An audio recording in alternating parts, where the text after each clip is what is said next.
Okay, hi everybody in the classroom and online, and welcome to our final workshop for INN 333. Everyone in Connect can hear me, can't you? Yes? Yes, perfect. Okay. So I'm just going to quickly say hello, and for everyone online, we don't have pizza that we can deliver virtually, but for everyone in the classroom, pizza is arriving at 5:45, which is very exciting. And even though you probably shouldn't have dessert before dinner, there are chocolates on the table too, so sorry. Sorry everybody online. So I'm going to mute my microphone and I'm going to hand over to Brendan Fitzgerald, who is our first guest speaker this evening. And as you can see, Brendan is the Digital Inclusion Manager at Info Exchange, which are a pretty amazing organisation. And Brendan, I'll just mute my microphone and I'll hand over to you. Thank you for that. Hopefully everyone can hear me. And I know I was a little bit quiet earlier, so if you can't hear clearly, just bounce in and let me know. I think you can do that relatively easily. The other thing I should say, I've also had a bit of a cold the last week or so, so I can hear me sipping away on peppermint tea, and hopefully it might be a beer before too long. Then please forgive me for that as well. So thank you for inviting me to speak tonight. Appreciate the offer, and I thought I'd just try and take you through some of the things that we're doing at Info Exchange, a little bit about who we are, and a little bit about probably our biggest flagship program we've got at the moment, which is an Australia Post funded community neighbourhood program called GoDigi. So I can take you through where we're up to with that. That's a 4-year national digital literacy program and has a number of components, and we can have a little bit of a talk about how that came into being and what we're setting out to achieve there as well. The other thing I thought might be worth having a bit of a talk about is how you can get involved in Info Exchange. As background, we've been around for 25 years. This is our 25th quarter of a century we've been in operation, which is quite a long time for a social enterprise working in the digital technology space in any country, for that matter, not just Australia. So quite pioneering in many ways. And we've been working in a number of spaces across that time. We have, just as a bit of background, we have 100 staff thereabouts across Australia. There's 6 or 7, I think there might be 9 now up in Brisbane, and there's 60 or 70 here in Melbourne. There's 7 or 8 over in New Zealand, so we're working in Christchurch, working with a number of not-for-profits, and working with their cloud computing and NGOs for organisations who, Microsoft 365, etc. For organisations, community health organisations, etc., who might not have an office to go to anymore or records they can even access. So working in that space is really quite interesting. So there's about 100 of us, as I said, across the country. Our mission is technology and social justice, and we sort of think about that in 3 ways. My area obviously is the digital inclusion space, and that very much what we aim to do there is to increase the ability for individuals to and their communities to access and efficiently use technology. So we've done a lot of work, for example, here in Melbourne in public housing estates for people low income. So we've done that through in a couple of ways. So wiring up those communities, doing training, teaching them how to use digital tools.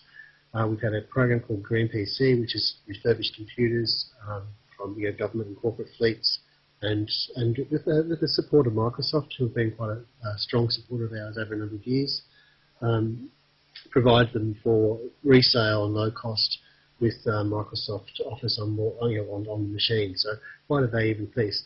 That's changing a little bit, and later on I'll talk to you about or set up our show you our framework, our digital inclusion framework, which is quite a useful understanding of how you go from those core elements of digital inclusion, such as access to a computer or a device, or the connection, or the skills to use it, through into what the social outcomes you actually want people to have.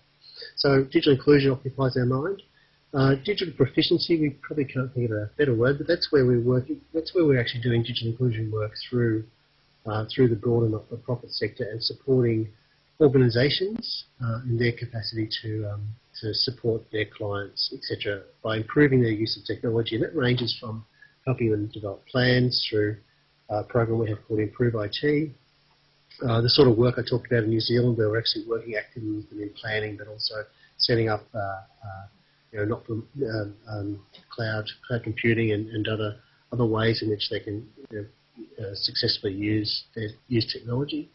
And the third thing that occupies our mind is what we call digital empowerment, and that's really the sorts of things that we're doing here in terms of making more broadly known the benefits of digital inclusion, but also those who are missing out on technology, and really sort of advocating, I suppose, on their behalf. Now, the way we do that, in the old days, we're probably much more of a radical activist organisation, but these days we're doing much more work with research organisations such as Anglicare, Brotherhood of St Lawrence, who both have very, very strong research arms. We're working with a number of universities, Swinburne, University of Melbourne, just to name a couple, where we've got a range of programs going. Southern Cross University up in Coffs Harbour. So we're certainly working to build the business case for better digital inclusion across the country, because what we'd argue is that we can't. You really need to actually have strong evidence, and the evidence base here in this country is not. It's growing, but it's not as strong as it perhaps could be. And certainly in the digital inclusion space, there's been a lot more happening in the UK in terms of understanding what are the costs, particularly the costs of exclusion. So they're the three things that, our three social objectives, and three things that occupy our minds, our collective minds. And we work work in all of those spaces on a daily basis. This is just a screenshot. I don't know, I think you can all see the slides. This is a screenshot that really, I suppose, captures the breadth and I guess the depth of the sorts of things we do. This is essentially from our website. You can see from here a number of our services that we offer, and they all fit into that the three pillars of the previous slide. So our ICT services and consulting, our service seeker databases, the Green-PC operation I mentioned, we get low-cost computers. We also, I should have mentioned, we're also a social enterprise, so we actually earn our people fee for service activities. So we're not funded out of, we're not necessarily funded out of government programs. So, for example, one of the programs there is a Test IT, which is down the sort of bottom middle. That's where we're working with software testing. We ourselves have a software testing need, so our application team, which must be 60 strong now, need to be continually testing the applications that they're building for the various health and government and community organisations we work with. But we actually also try to make a difference, and that one, I'll just highlight that one because we have a number of our staff who we employ to do our software testing have diagnosed Asperger's, ASD, on the spectrum, and what they bring to that role is the ability to identify errors quickly and regularly, and also to do long-standing repetitive work.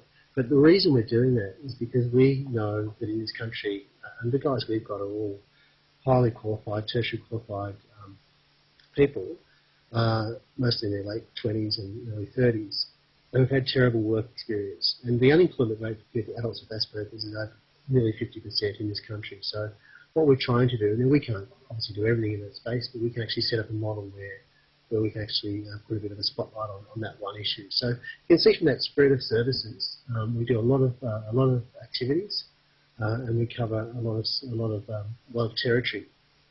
But we also, as I'd say, we hark back to those, we call back to those three pillars on the previous slide, and they're kind of key guidance. Just a little bit on digital inclusion in Australia. So I'll drill down into my area a little bit more deeply and then go into the GoDigi project. This is some work that CSIRO out of there, mostly out of their Brisbane office. Claire Mason up there produced late last year, and I was kind of interested as around the same time we're producing and arguing for a 4-year national digital literacy program with Australia Post. And fortunately won the funding to do that. CSIRO are doing a little bit more work, or a little drilling down into just what is what does digital inclusion look like, or exclusion look like in this country. Now, 1 in 5 adult Australians not using the internet. It's up around, it's not quite 4 million people, but it's about 3.7. So it's a huge number of people who haven't had any contact with the internet or with digital technologies at all.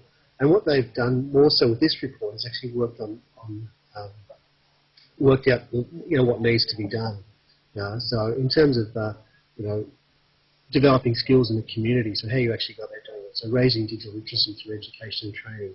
So whilst we're pitching our program to Australia Post, the evidence is starting to build through CSIRO, and this is quite a lot. I'll refer you to this this report because it's quite a strong and solid piece of research that I think is really starting to build a case for digital inclusion in Australia. So just touch on it quickly. They're also helping us. We've actually built quite a relationship with them over the last 6 months or so, and CSIRO, their team for their digital productivity area, which is where this comes from. I think they may have, some of that area has been closed down, sadly, through recent government changes. But we're starting to work with them on what are the measurements we build into the GoDigi program, so we can start getting consistent metrics as well. So the stuff that we're doing can sort of feed and get the benefit of the work that they've done in CSIRO. The other thing I should point out too is just quickly, this comes from the digital productivity area. So their interest here isn't actually necessarily about digital inclusion as a nice thing that people should have. It's about what's the dollars, and they've got some quite serious dollars and around what the impact in GDP is for digital inclusion. So, and I've got a couple of those things that will come up later shortly in the slides. Excuse me for a second. I mentioned the digital inclusion framework. Just quickly, I'll touch on this. In the kind of early stages, there's been a lot of effort and a lot of energy around the core foundations, around providing affordable hardware. Certainly here in Victoria, I've worked on a number of programs that are about affordable access, and have done some work around digital literacy. Someone like the Lana and Madeline Foundation are doing a lot around the e-libraries and the e-smart schools, around consumer protection. ACAN and other organisations are a lot around accessibility. But what we see, and this is what we think, and where we think this framework actually is quite a powerful tool, is it actually starts putting a spotlight on those social outcomes that you want and how you actually move through to them. So what are the social support mechanisms that are in place that allow someone to not only learn how to use digital technology well, or be able to manage their access, but what are the support mechanisms around it, families and friends, and how does that more specifically impact, and how can it be measured in terms of economic development, education achievement, social engagement, civic engagement. For older people, access to technology is starting to become quite a quality of life issue as well. So this framework we think is quite a useful. It's simple in its structure, but I think it actually is it's quite a useful tool for anyone looking at how digital inclusion should be framed and and how programs or projects should be developed in that space. Just quickly, I should also mention, I won't dwell on this for too long, but we've been around for, as I said, 25 years, and over that time we've built thousands of partners. But currently, we have a number of major partners in Australia Post, Telstra Foundation, Microsoft we've had for some time, and you can see from this slide that there's a breadth of organisations we work with as well, so ranging from local government through to disability orgs to community sector to universities. So we have no shame. There's no one we won't work with. No one. So if our task is to achieve equality through digital technologies, then we'll work with whoever. The interesting thing just on this too is that we've noticed in recent times with the GoDigi project that there's a real grassroots thing happening with that. A lot of the local government, City of Yarra, City of Geelong, and two in particular, who are very, very keen to get involved in the GoDigi project. So I'll try and move on to that fairly quickly. I won't dwell on the wide communities, but just to say that these are probably the two biggest social or digital inclusion projects that have happened here in Australia. We wired up, I think it's something like 4,000 flats and high-rises here in Richmond, Collingwood and Fitzroy.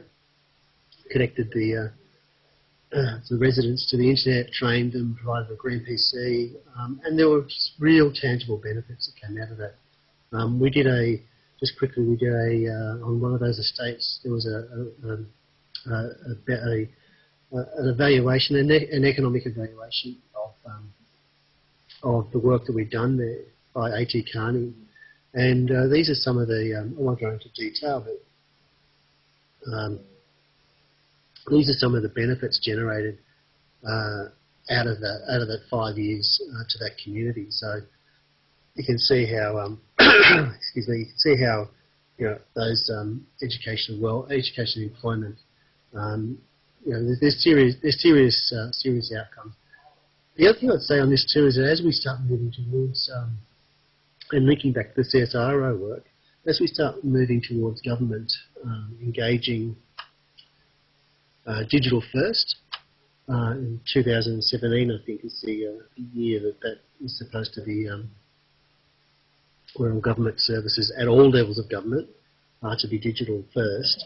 You can see that people in public housing, there's a critical need to ensure that people on low income, people who are disadvantaged, not only benefit from the sorts of things that you're seeing on the screen there in terms of the actual activity, but they're actually able to engage in a way that is going to be expected of them by government. So, and when you consider something like 51% of people in public housing are not connected to the internet, so it's a much higher figure than that 20% of the general population.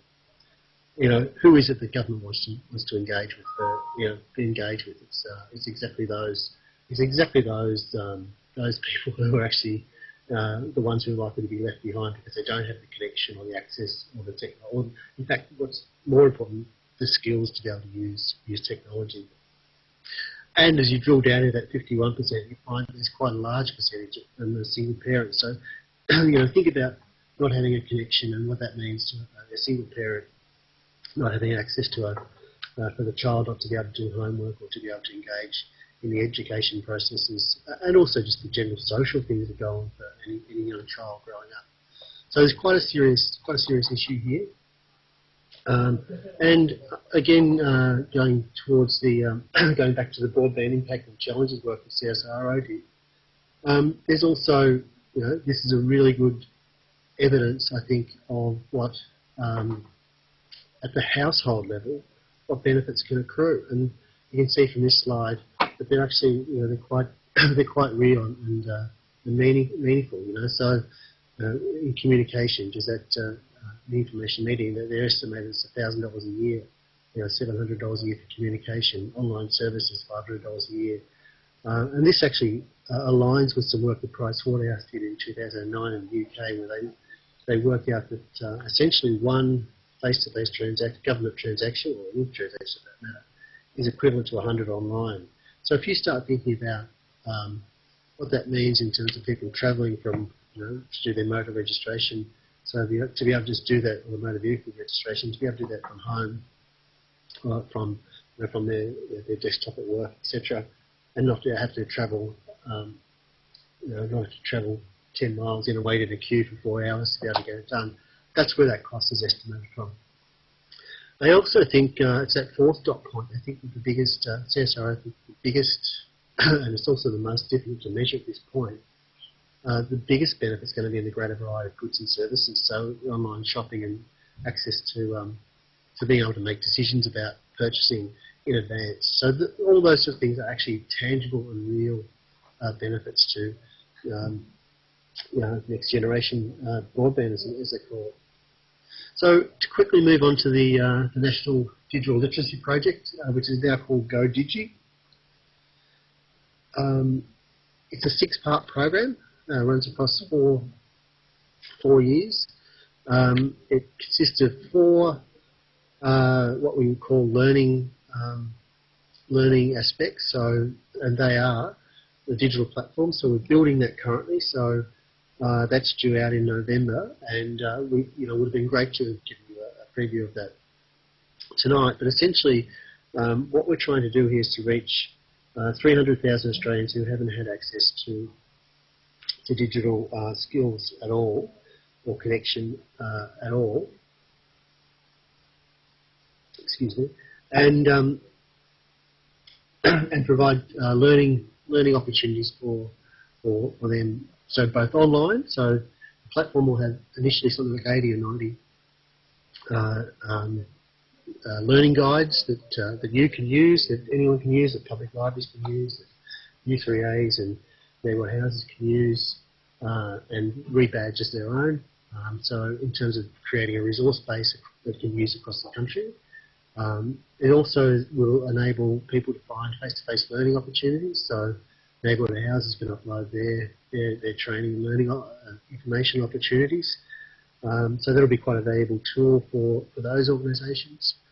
And it'll become a place, the platform will become a place that'll grow and become a way, or a place where I guess the community of learners and learning at a grassroots level that's going on across the country will be able to tell those stories.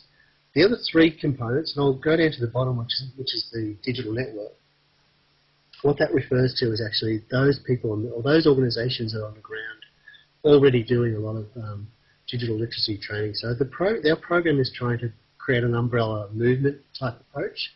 So we're talking about here, public libraries are doing an immense amount of work on the ground, neighbourhood houses, and they vary in capacity across the country. I think there's about 1,000 of them working on the ground. University of the Third Age, there's senior citizens groups, there's CODA, there's men's sheds. So there's an immense amount of organisations who have vested interest in trying to improve and work in that digital learning space. As I said, we're working to try and improve the skills of 300,000 Australians, and the breakdown of that is mostly we're aiming, obviously this is an area where there's a lot of seniors, people from core backgrounds, rural and remote, regional and Indigenous groups are working with this as well. So working with the NCIE, National Centre for Indigenous Excellence, are very keen to be part of the program. So that digital network, as I said, it involves those people on the ground. Also, many peak bodies are becoming involved. State libraries are pretty much every state and territory, National Library, ALIA. So there's a number of peak bodies, the local government associations are very keen to be part of it. So that digital network, I think, is really ready to embrace GoDigi and work closely with us. Now, the other 2 key components of the learning elements are around the mentoring program, which is this recognises where peer-to-peer learning is an incredibly powerful tool by which, in fact, anyone can learn anything really, but certainly in the case of digital technologies, peer-to-peer learning is probably the best way, particularly with older people. that they are able to learn and keep and retain information about about technology. So so we're developing a mentoring program, and this is where we'll be able to align people who want to mentor their family, their friends, their colleagues, could be their workmates, the football club, and working through the digital network, through the libraries and through the neighbourhood houses, matching them up. So really trying to create a culture of digital champions in the community. And the third point is around creating light touch, community-based learning opportunities. So we're looking to develop a number of pop-up community sessions. So working with post offices, neighbourhood houses, but going to where people are. So it could be agricultural shows. Later this year, we're having our first one in Geelong, which is in a public housing estate, which has an annual festival. It's mostly youth-based, but we've got the libraries involved, we've got youth reayers involved, there's a men's shed and a community garden. And working with the council down there, Geelong City Geelong, Greater Geelong Council, they've actually, I think this is the most exciting thing from our perspective, they've created their own digital inclusion network. And instead of just running one community pop-up session, they've actually putting some money and time of their own to create 10 across the next 12 months, and they're going to rotate them around various parts of Geelong. So we're also seeing that the potential for GoDigi is what will happen is through things like the community pop-up sessions, is that being led by public libraries and local government and other kind of grassroots organisations, that they'll want to grow activities in the area and actually build that sense of movement. So those four are the learning aspects. As I said, the platform's due out in mid-November, so we're very happy to share that with you all when that goes live, and we'll be very keen to show it off. Let's put it that way. The other two elements of the program are what we're calling digital conversations and the National Year of Digital Inclusion. Now, these may, depending on how they roll out, they may actually come together in some point. But what these are really about are broad awareness of digital inclusion and digital literacy, and really wanting to create this as part of a national conversation. I think for too long we've seen, the arguments around the National Broadband Network, and prior to that, other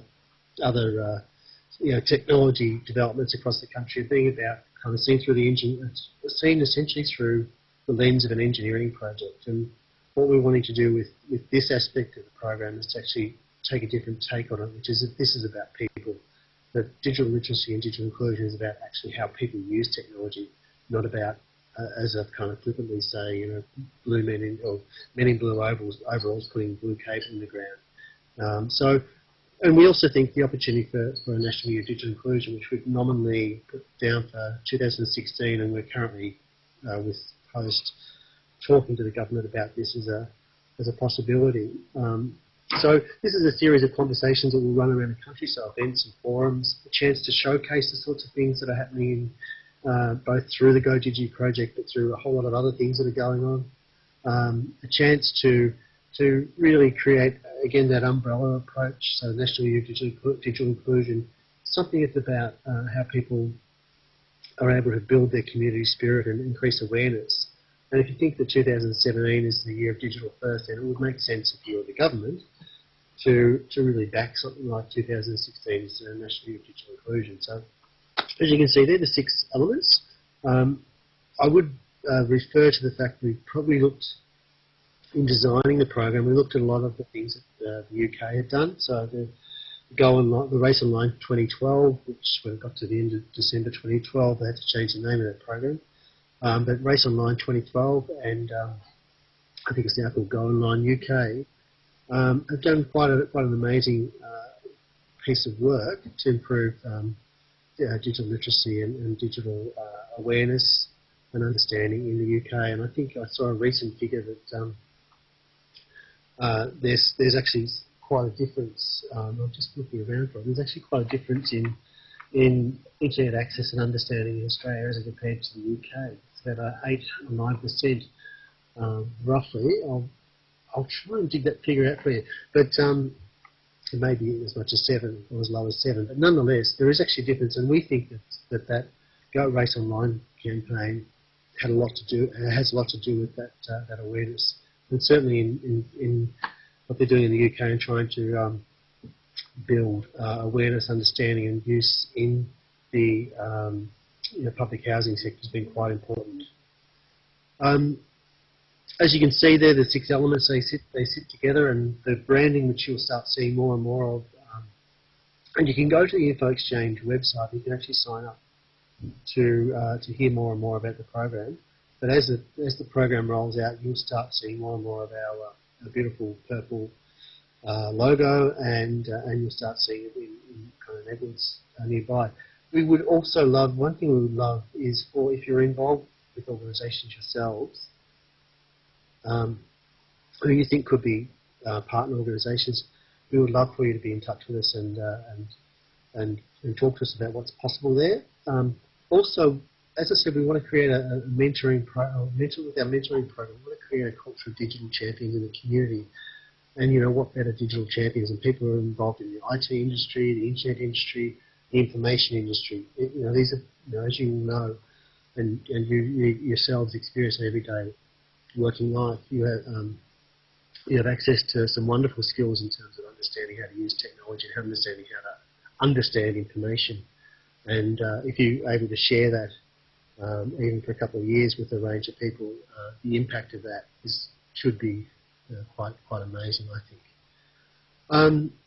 I'll finish up with a couple of things here. First of all, in our user, I thought this slide's worth putting up here, because our target audience is mostly, as I said, older people who haven't had any intersection with the internet. And what we've discovered in our user experience work is that pretty much online competence and behaviour follows these 7. I'm not interested. I'm slightly interested. I feel pressured. I feel pressured is very strong in our seniors, and that's to do with kind of not wanting to change, or they get gifted an iPad or that sort of thing. And eventually, there's these little tiny baby steps from step 1 through to step 6. But the really interesting thing, I think, is that when you get to step 6, there's this massive leap through to I know everything, and if I don't, I'll work it out. So that's the sort of level we want to get to. I'll just give you a quick. This is an early look at the site. So it's starting to look. So you can come on the page as a learner or a mentor or a partner, and as I said, each of those sections. So if you go into the learner section, you'll find a range of guides, and if you're in the partner section or the mentor section, you'll find a range of resources that you can use in that role as well. And it's kind of designed in a way, and we also respect and understand this, is that it's quite a high potential that some people will be learners, mentors, and partners. So it has some. Schizophrenia is not the word, but it does have some interesting angles by which we're trying to build the pathways. We've also tried to, as you can see, we've tried to keep this site really, and you can see down the right-hand side, printing page is one of the big things, or saving a page, because of the cohort. So one of our challenges in building this site is actually making sure that we build something that's quite relatively complex and elegant, but is also simple at the same time. So, as it goes live, any feedback on what we're doing would be absolutely respected and very welcome.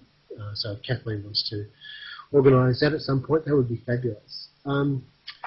Just in closing, the only things I'd say to get involved with what we're doing, this is a bit of a plug, as you can see. So certainly GoDigi is something I'm sure the class would be very interested in seeing this roll out because of the professional interest you'll have here. So there are a number of ways you could volunteer there. As I said, the organisations you work for, yourself as a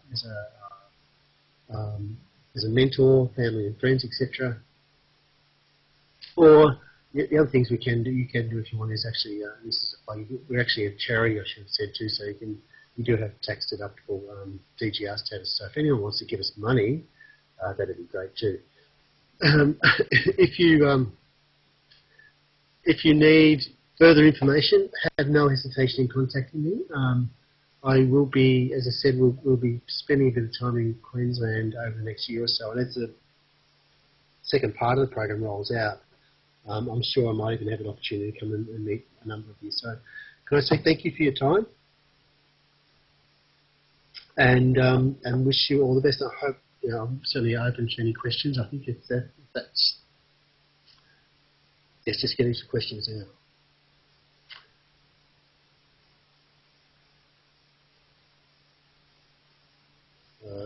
Looks like a questions coming from Paul and from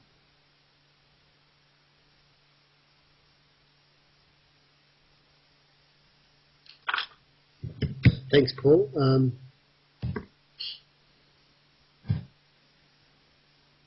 Appreciate that.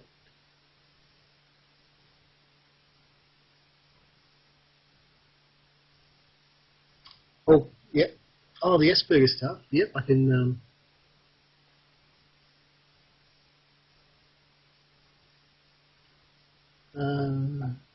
Okay.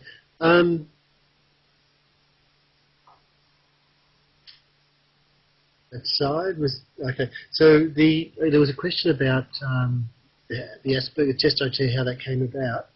Partly it came about through probably two drivers. One is that we had noticed that there's a couple of examples around the world. There's one in Denmark, I think, called Special Stern, and there's one in the US. Special Stern, I think, now employs well over 100 people with Asperger's. There's one in Holland, I think, now, and there's one in the UK. So there's a bit of a global movement to try and find meaningful employment for people with Asperger's, and so we've balanced it upon that. The other thing is we also working with a couple of other social enterprises here in Melbourne. That's where we started to really uncover that the 46% of adults with Asperger's are unemployed. So we really want to put a bit of a spotlight on that, and I think we've done that. We'll never be able to be the body that employs. So I think thanks, Robin. I think the best thing we can do is continue advocating, using Test OT as an advocacy tool. But we've also got a number of wonderful testers now on our staff who are contributing to our team and our work quite strongly. So that's how it came about. So yes, there's a bit of a world movement, and we're fortunate enough, and I think smart enough to try and do something early here in Australia, and we'd love to see greater uptake of it.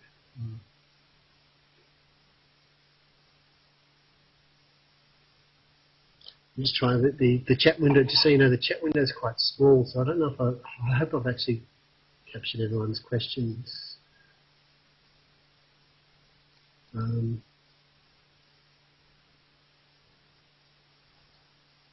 Or comments.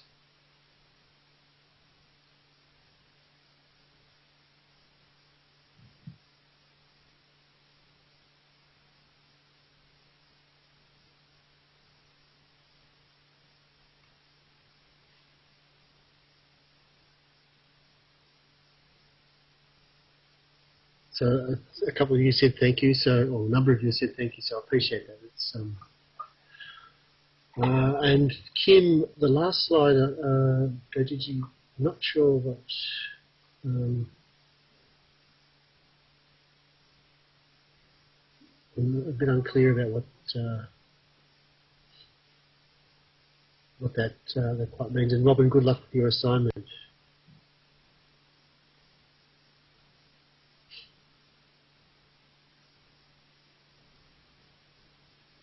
Yes, there's a question from Kathleen. So yep, yes, can you hear me? We've got a few questions. Can you see, I think the first one is So when you go into the community and provide connection, so you give people the technology that might not have it, is it their confidence that's been the main barrier to internet use, or is it actually just not having access? It's confidence. We would say it's confidence.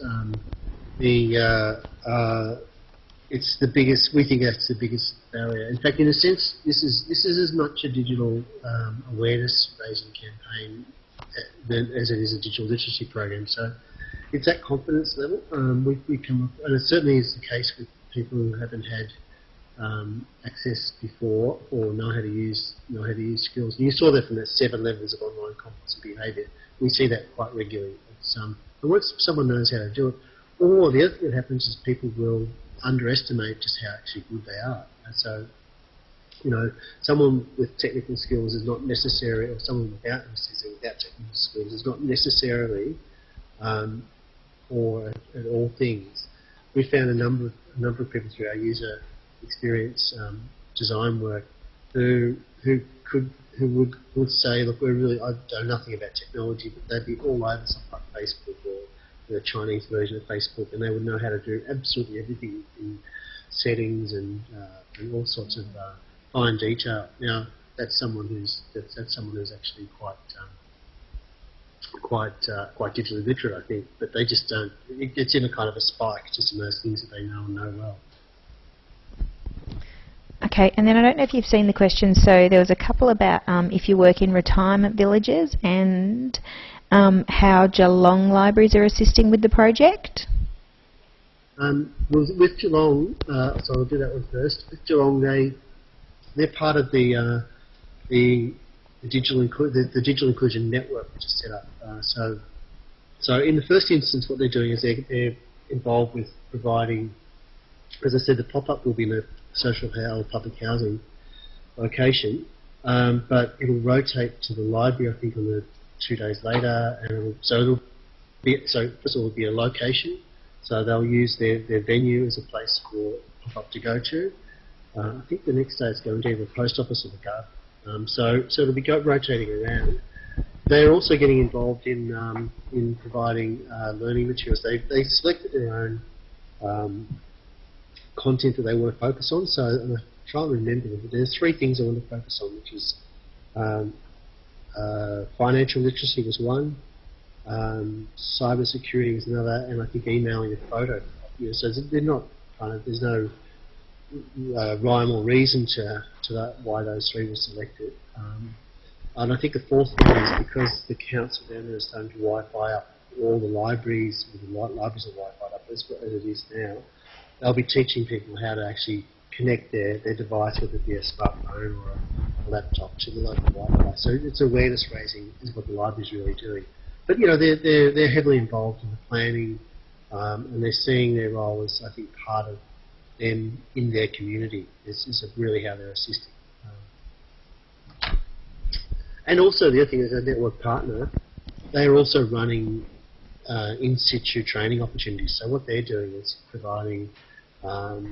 provides them with an opportunity to reach out to new audiences and to bring new audiences into those training programs that they're running. So the Geelong libraries are assisting, but we're assisting Geelong libraries, and it's this kind of circular relationship going on, which is really where we want to go to.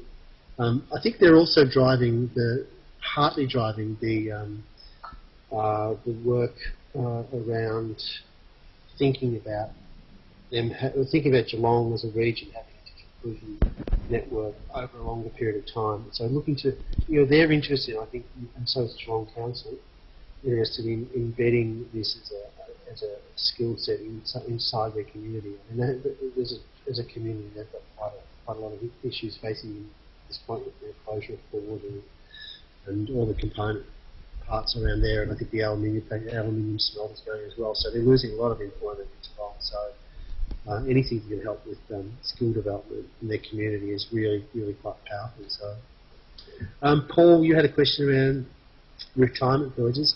It's a really good question. We do some work in aged care. We've got a program with the Nara City Council, iPads in aged care. So we've also got a couple of programs waiting to be funded around working with carers in these are in aged care facilities, not so much retirement villages, but certainly I think and there are changes ahead in terms of consumer-directed care as well. So some of our partnerships with organisations such as Brotherhood of St Lawrence, who've done a lot of work in aged care and Anglicare,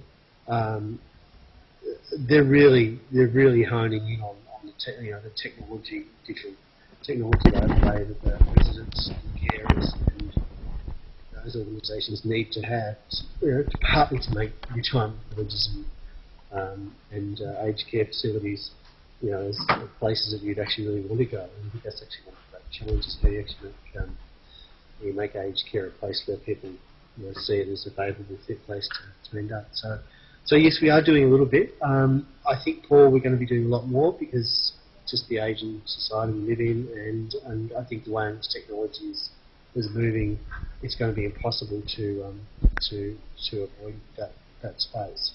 The other thing we notice the thing we've done in aged care, it's quite powerful when you see technology being used in those settings. Now, the iPads themselves, the accessibility, the ability for someone to just use a touch screen and swipe across, who might have arthritis, is quite a change from the old days of wheeling someone into a training room and trying to spend 4 days teaching them how to use the mouse and keyboard.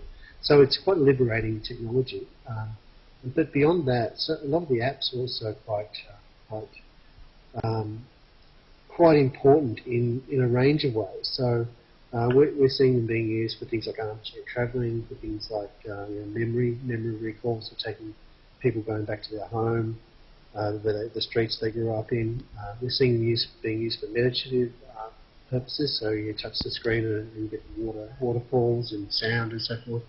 But also we're seeing technologies through the iPad, such as Skype, being able to keep people connected. We had an aged care facility at Glenora. We had a woman who was unable to attend a wedding, I think up on the Gold Coast, and so they set up a time with her carer and I think one of the family members, and they had an iPad in the church in the ceremony, so she was able to actually be there. On another side, we've also had there was a husband and wife who one of them got sicker than the other one and was moved to another facility, and they were able to keep in touch for a short period of time via Skype, via the iPads. And in fact, eventually one of them passed away and the other one was bedridden, and the one who was bedridden was actually able to get a memorial service via the same technology. So you're seeing quite powerful things happening with the way in which older people use and participate in technology. It's if you can keep, I think if you can harken back to an earlier question, if you can break down those fear and confidence barriers, and start seeing the sorts of examples I've talked about, where technology is a really powerful enabler of people to participate in everyday life, then I think that you're sort of getting somewhere. So, sorry, I was just going to say thank you, Brendan. I'm going to actually cut you off because our pizza's arrived. But thank you so much. I think we could all keep on listening to you talk about this all night, especially I could, because this is obviously my research interest. But thank you so much for a really, really interesting presentation. I think you've given everybody lots of things to think about. So we'll let you get back to enjoying your Friday night. Thank you very much. And if I get a chance to see you all up there at some point, I'd love to. So. Yes, we'll organise a lunch. All right. Yeah, we'll owe you a pizza. Pizzas. See you, Brendan. Yeah. Thank you very much. Thanks. Bye. Bye. Okay. So everybody in Connect, we're just going to break for 5 minutes because we've got pizza here. So if you guys all want to go grab yourself a cup of tea or something to eat, and then we'll be back in 5 minutes. So you just won't hear me for 5 minutes. Thanks, guys. All right, everybody, go for it.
please. Sorry, I won't give it to her. It's Kira. You eat some pizza.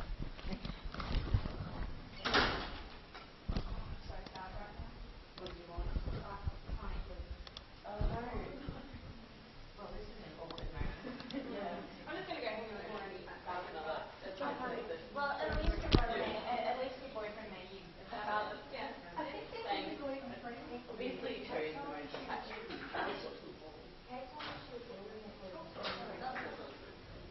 They used to be gluten free, but I don't say off. Is the broccoli stick gluten free?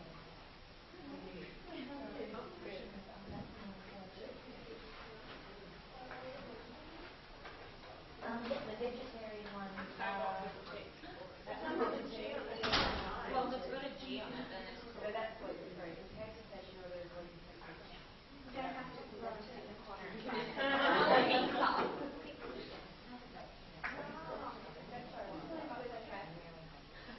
Hey, don't knock the vegetable ones. They're my favourite. Yeah. I feel like I have my own. I had this amazing one in Bobby Island. But I haven't decided to get rid of it. I've never eaten one. It had. Yeah, I think red onion, fresh tomato, bacon, chili, barbecue sauce. I was really enjoying all the chili. Just got a good. Amazing.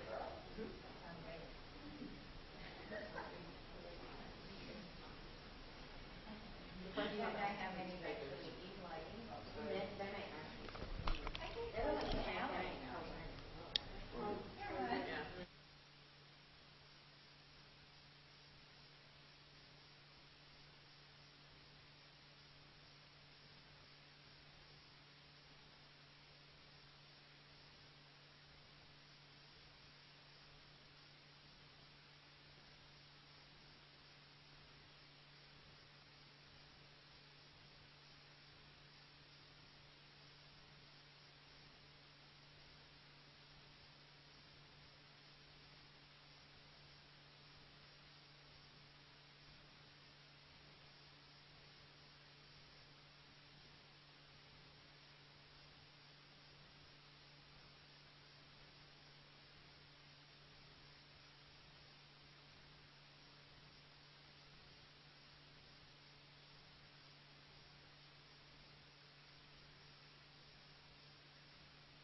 Okay, hello, we're back. Can everybody in Connect hear me?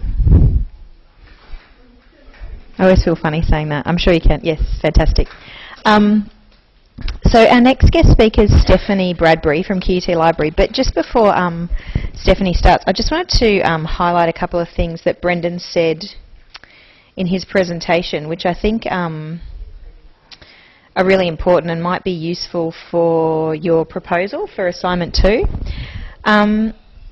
So when Brendan was talking about some of the programs that they've done, so the big one was they wired two social housing estates in Victoria, in Melbourne, which was a pretty amazing thing to do, and that's when Brendan brought in all those figures about, you know, it saves this much money and it saves that much money.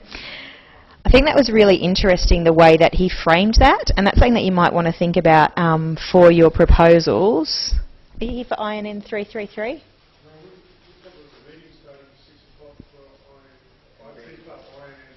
No, not in this class. Sorry. Sorry about that, guys. So I think that was really interesting, the way that Brendan framed that when he was saying, you know, wiring these housing communities saves us, you know, all this money and everything like that. Because it is about digital inclusion is about being warm and fuzzy. It's about, to me, it's about a social justice issue. It's about, I actually think that everybody should have access to the internet. I'm with France. I think the internet's a human right. I really do. I really strongly believe that, and I think that Europe is about a million miles ahead of Australia in legislating for things like that. But that's not actually going to win you a proposal. Like, when you write your proposal, you can say, oh, it's a human right and it should be the fourth utility. And I bet you if I put that in a letter to Malcolm Turnbull, he'd say, I don't really care.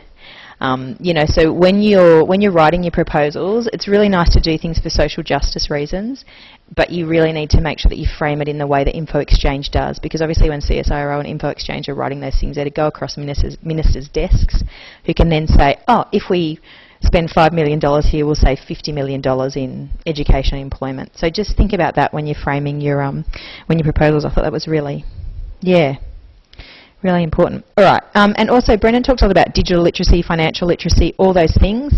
There's lots of information literacy, lots of different things. If you struggle with any of those or you're not sure, just come and grab me. There's about 1 million different kinds of information, digital financial literacy, as Stephanie well knows, but we can probably unpack some of those. So now I will stop talking and hand over to Stephanie Bradbury. Thanks, Kathleen. Now shall I put this on? Flip it on.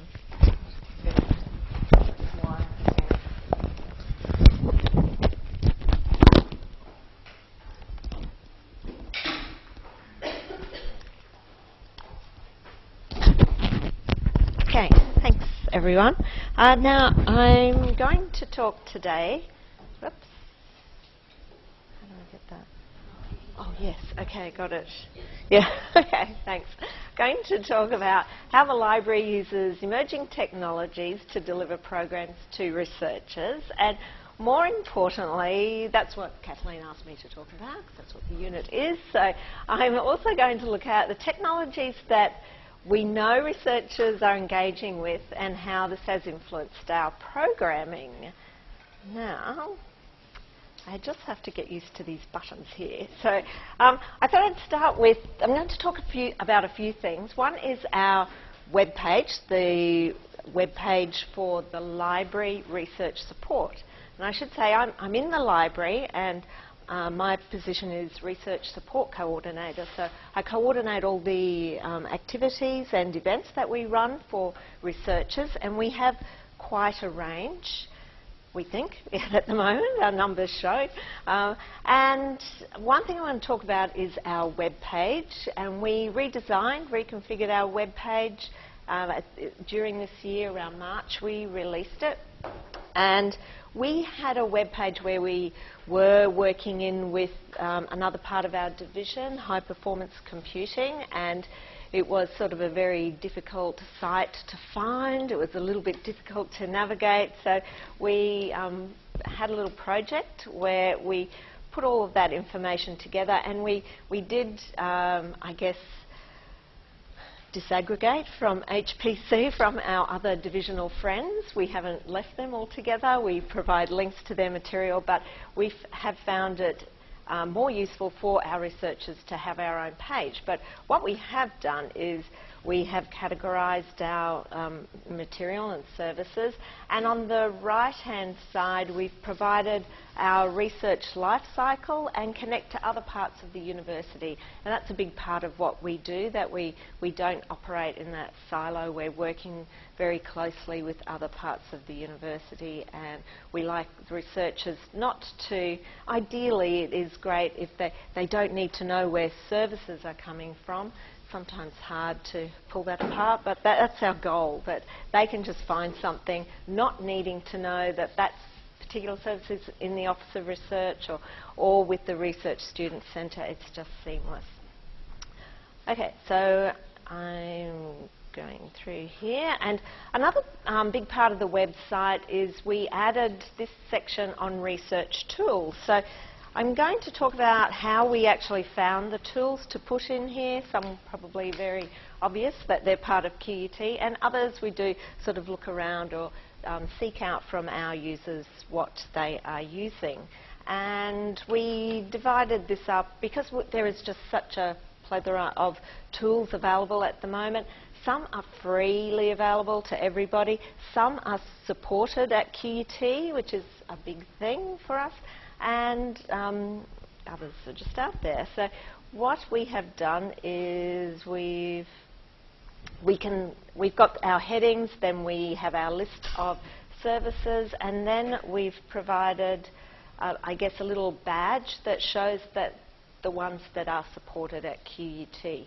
And in a little while I'll talk about the researcher themselves, because the researcher as an entity or a beast, we may call them, is sometimes it's good to know your client exactly. And we find that researchers, they're incredibly bright people. They're the cream of the crop, and we know that if we don't provide a service, they will go and find it regardless. So we find we put it all up front, what we have, what is freely available, and what is supported.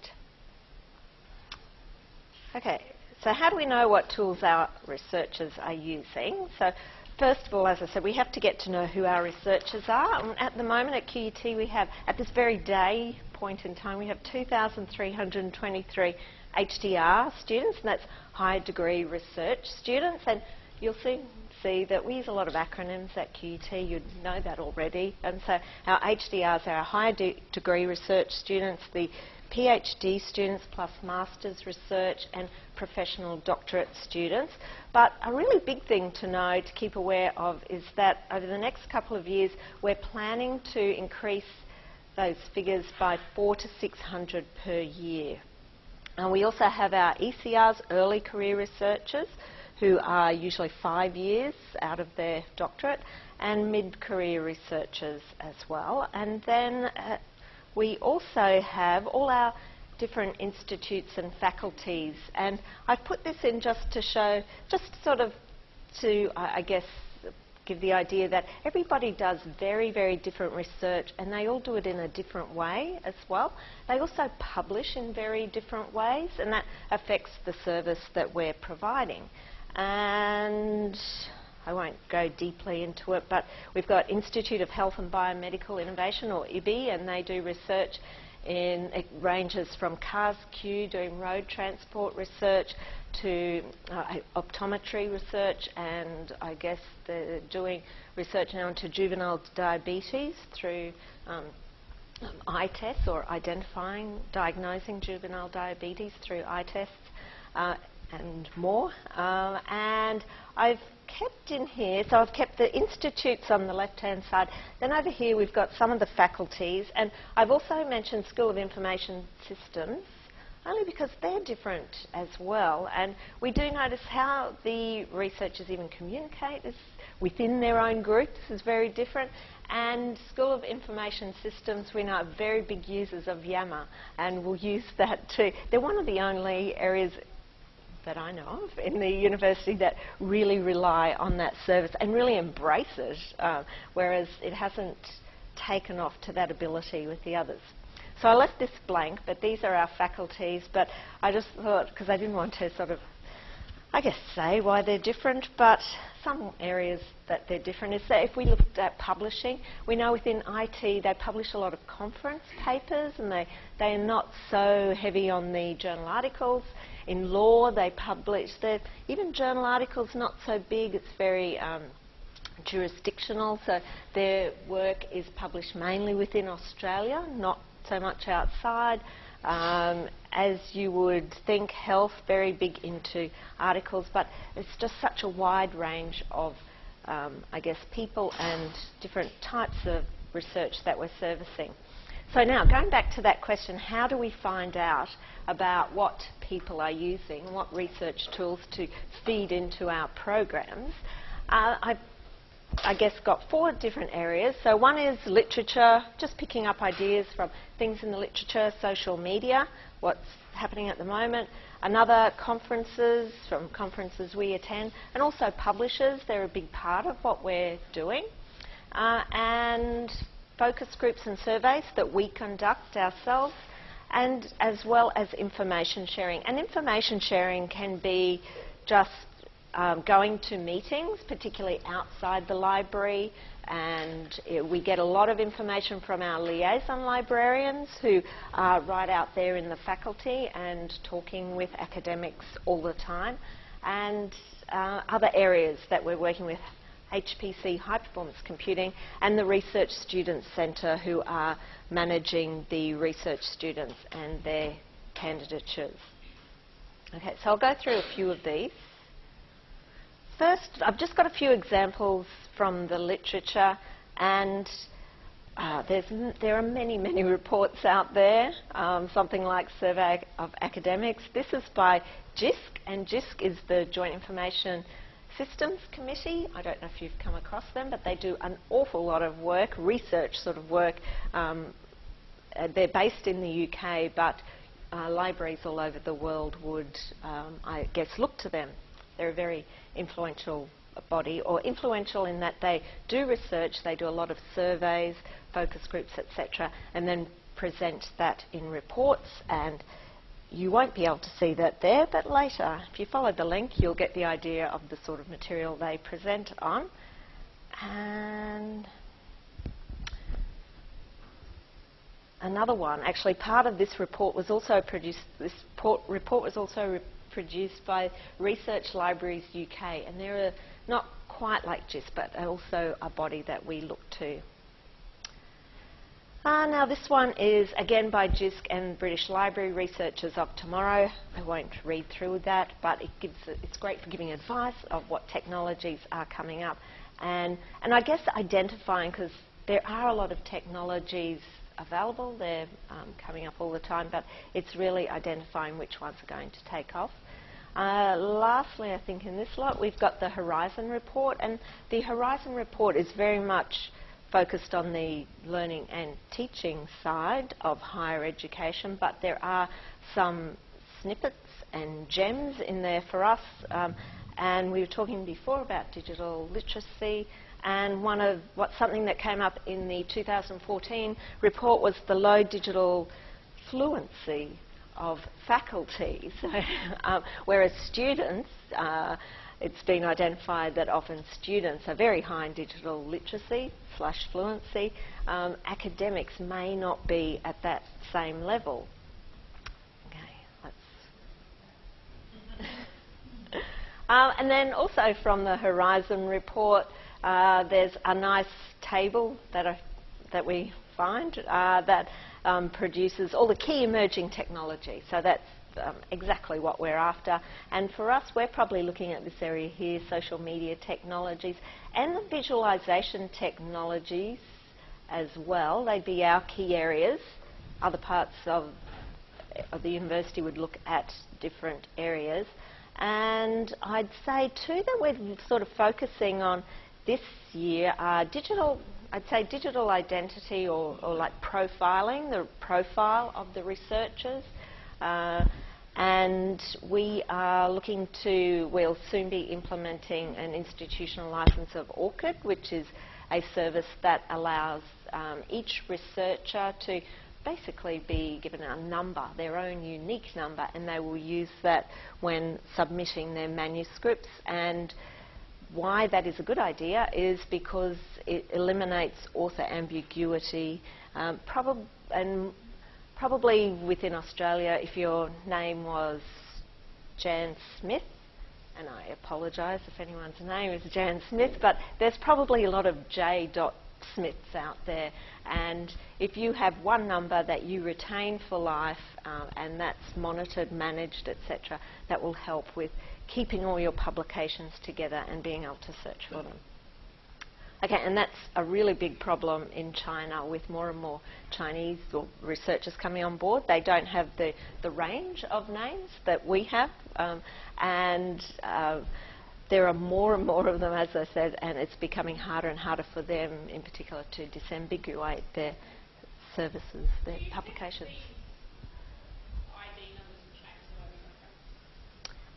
It may do. So that question was, do we think the ORCID ID will change the way we reference? That's a good question. It's early days. I'm not sure. That number is publicly available, so it's not a secret at all. And that would be up to good old APA and Harvard. APA seem to be the leaders there, so we'll suggest it. Now, so I've looked at a few big reports. Now, these, you may have seen this. This was an article that was published in Nature a couple of weeks ago, I think only last week. And it's about how scientists use the social network or use social media. I've got a few slides from it. I've got one at the very end. That's sort of a little treat too. You may have already seen that. But this fellow looked at about, or surveyed 3,000 people to find out what they're using in social media. He knows that people everywhere are using, scientists are using social media, and he has done these lovely graphs, pulled all that information together. I don't know if I said just before, but he had 3,000 responses. So in terms of a survey, that's quite good. My only thing I'd say there is 3,000 is good, but Nature is an incredibly well disseminated journal. So 3,000 out of their readership is not that high. So I would say that the people who responded are big social media users to get their answer in.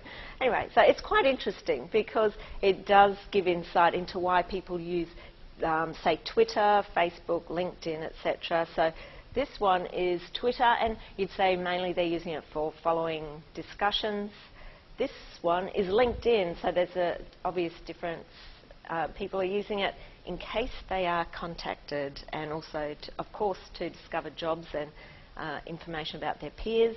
And this one is ResearchGate, and we know there's a lot of interest in ResearchGate around researchers at the moment. It's a freely available service where people can upload their manuscript.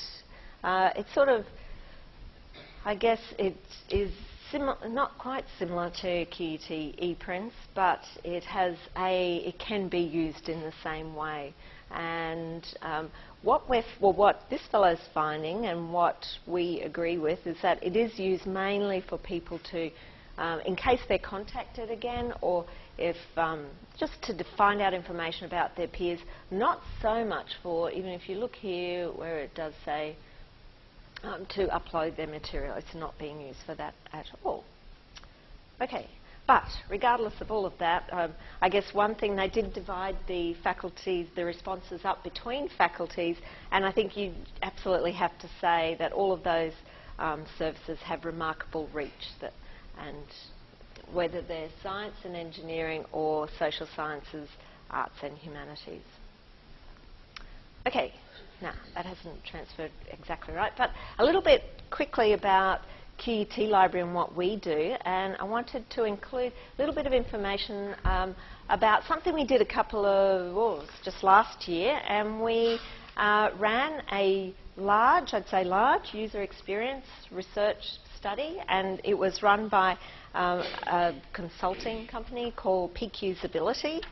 And that's a little bit of information about, I guess, who was involved.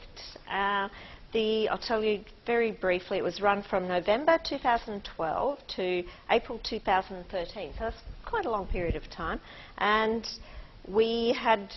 it included something called Loop 11, which is a service whereby we recruited participants and they could use the web or use their PC while at home, and they were given tasks to do, and this particular service tracked where they were going on the I guess that page using heat maps, and I guess tracked exactly what was happening.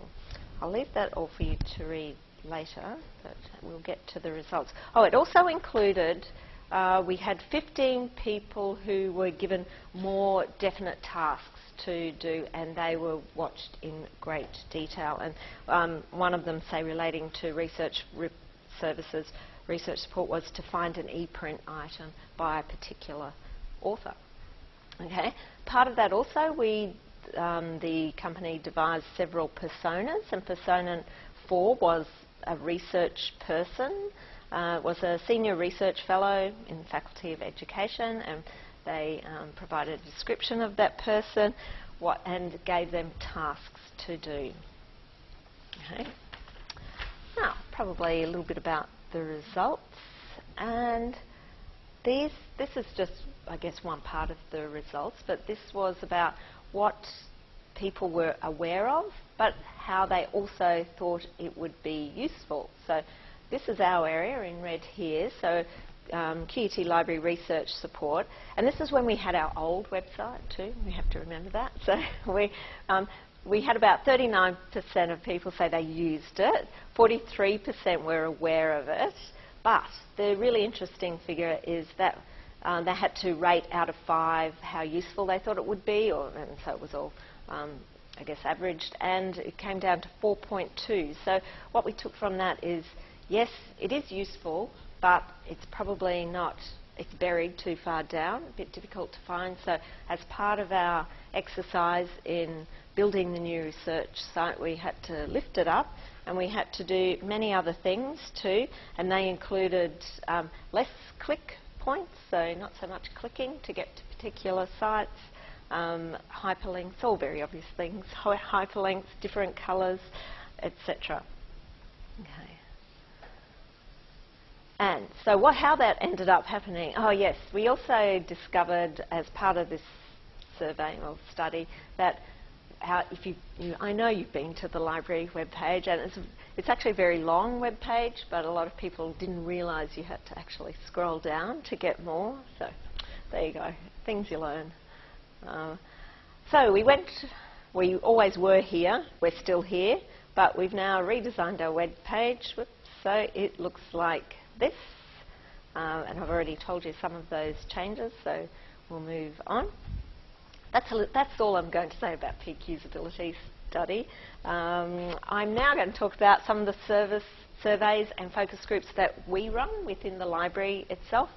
And back in 2010, we ran quite a large one, and we sent a survey out to all researchers here at QUT. At the time, we anticipated it was about 1,300 people, and we had responses from about almost 300. And we wrote several papers on that. What we asked them about, it was an incredibly long survey, and we gave people a coffee at the end for completing it. It was probably the first survey at QUT that really investigated, we called it an e-research capabilities study. So it investigated what tools they were using, how confident they were, so a little bit about that confidence thing, and things they would like to learn as well. So it did give us a lot of information that we are still building on now, or using when we pull our programs together. And I'll just let you read that in your own time. And I guess even the skills, or I guess what we have down there on that slide, it is just a sign of how quickly things have changed, because we asked about, I guess, using blogs, writing blogs, using video conferencing, instant messaging, And I'd even say they're even using email, although that did get high use, but things have really moved on very quickly, and we probably wouldn't ask those same questions again.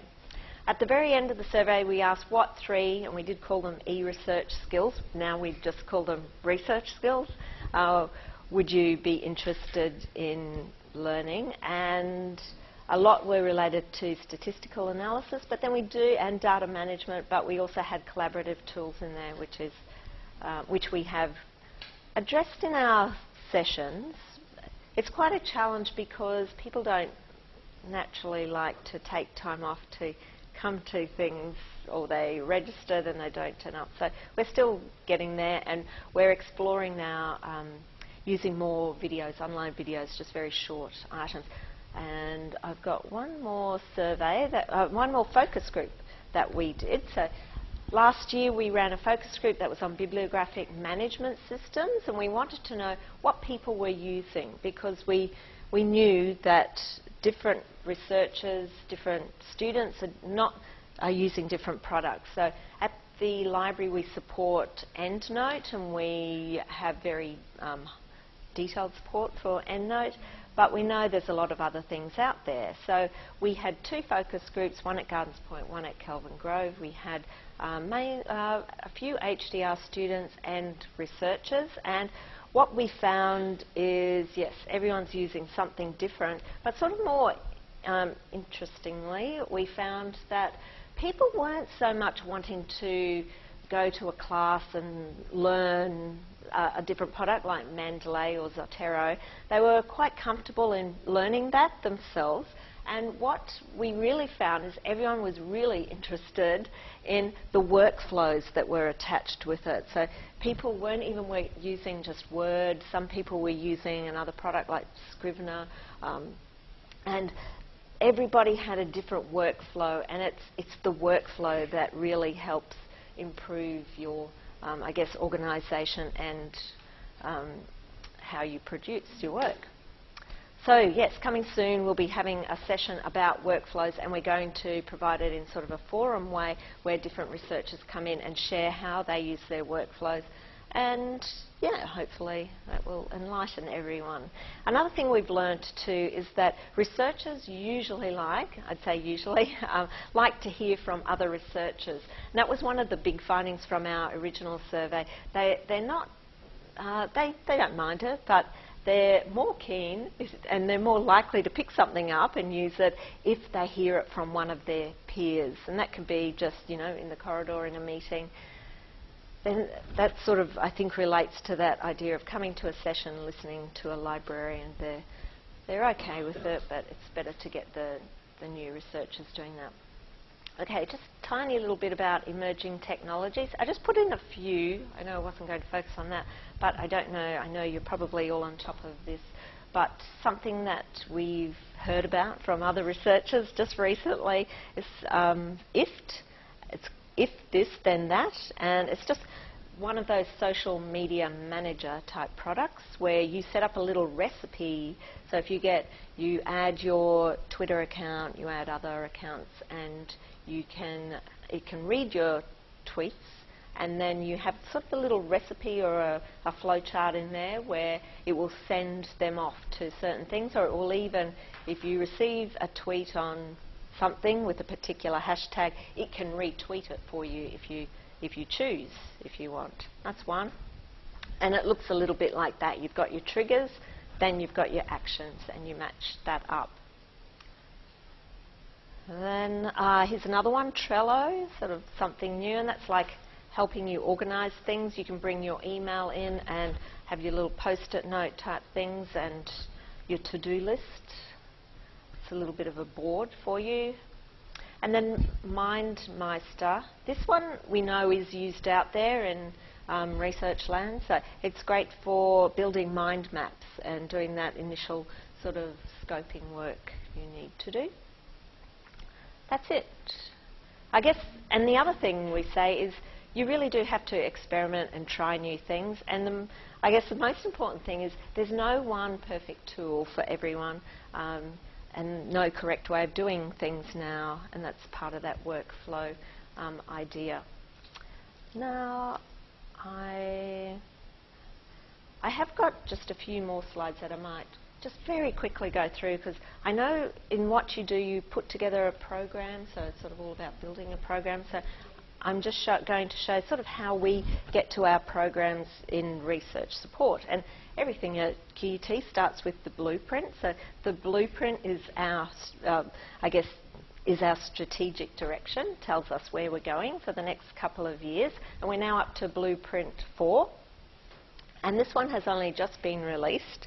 And there is one section on research, and I've starred sort of the big ones that we can help with. We can help with all of them, but for our programs, we're really helping with increasing collaboration amongst end users, and that big thing about we're going to be increasing the number of higher degree research students quite significantly each year. We've got, I guess, our key ambitions are here, and Professor Arun Sharma has said just last week at a talk, sort of, I guess, summarising our research directions, in that we're sort of shifting into a different gear in QUT in terms of research, and we have increased very dramatically in one of the big KPIs for research is the amount of Category 1 income and grant income, and in terms of other universities, we have skyrocketed ahead. So we have to keep that going, keep that momentum going, and it means we have to do a lot to, I guess, support our researchers, and we might have to do things in different ways too. Now, how we get to where I'm down here, research skills training, and so we really go from QUT Blueprint. We have TILS is our division, Technology, Information Learning Support. We have a TILS Research Committee. We have an action plan there. We have directions from there. Then that goes through to another document, which is our Researchers Support Strategy. And then finally to our own working party. And then we have our Researcher Skills Training. But we work, as I said, very closely with other areas. And we work closely with AIRS, which is Advanced Information Research Skills, the IFN 001 unit that's mandatory for all PhD students. We work with ITS, High Performance Computing, Research Student Centre, the faculties as well that do a lot of training for research students, and with the EndNote group. I'll call them the EndNote group. At the beginning of the year, we, I guess, prepare a program, but we always keep a few spots vacant because we know things come around. Just included that so you know what we do. And then we get to advertising it all on our webpage, which we've seen. Looks like that. We have a page that has our workshops and appointments, and we're down here in Advanced Skills for Researchers, and they look like this. We advertise everything. We've just gone into a mode now. We used to open everything up for everyone right at the beginning of the year, but we're changing that a little in that we're closing everything off just until a month before, because we're getting too many sort of no-shows within our programs. Then we advertise, I thought this might be of interest, that we don't tend to send the emails out from the library about our sessions, because it's not that nobody likes us or listens to us, it's just that we know that they do really listen to Research Student Centre. And I guess that's the culture at QUT, that we have this one point sending information out, and we now have a very nice template that we use, and everything's embedded within there.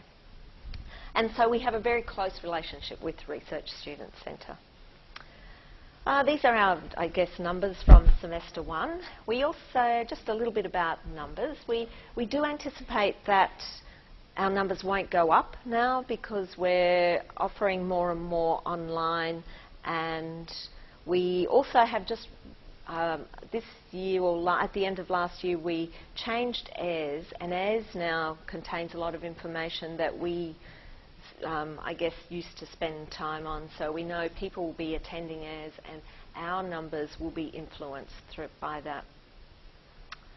Just one session we ran this year, we started, this was a brand new thing, we worked with Conversation, and one of our liaison librarians found out that Liz Minchin was working here, and we set up a conversation of our own with the Conversation, and we ran our own session. And I guess tying in with that, that's sort of like the process that we went through.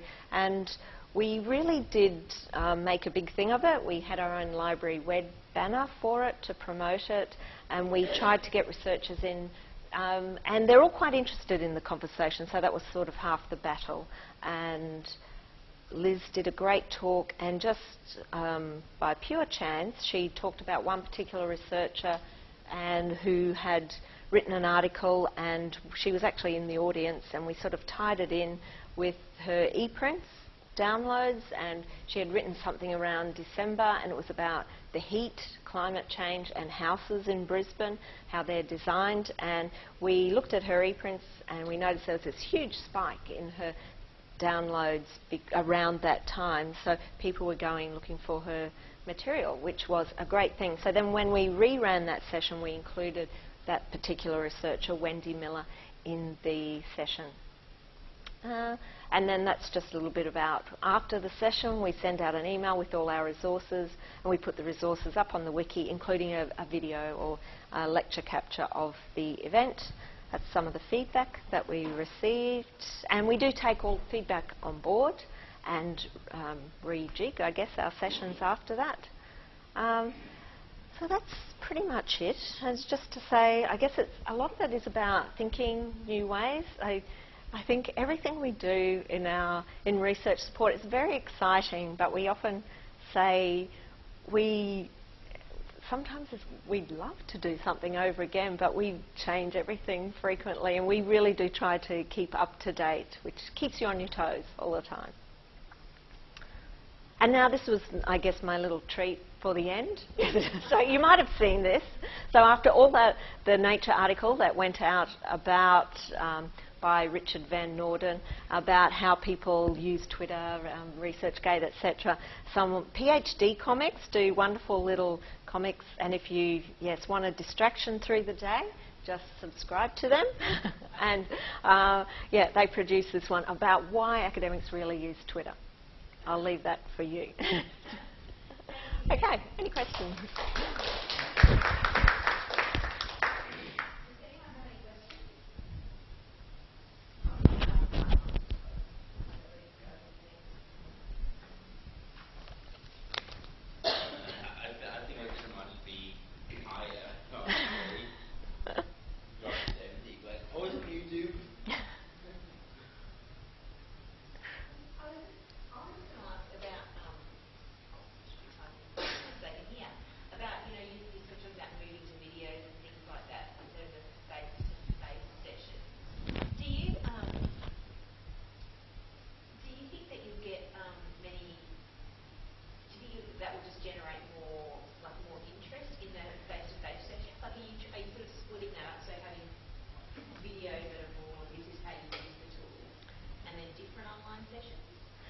Yes, I think the online sessions, we're definitely going towards like the forum type thing, involving researchers, and it's a little bit about how researchers do love hearing from other researchers, and we're trying to keep our videos, our instructional videos, nice and brief and short and concise, just to have it available. We still, and I guess we have to think back to AIRS too, Advanced Information Research Skills, that's a very intensive course where HDR students are coming through and spending a lot of time, or they have the option, I guess, but they can come through and do that. So, we've got, I guess, a blended learning, blended research. Yeah.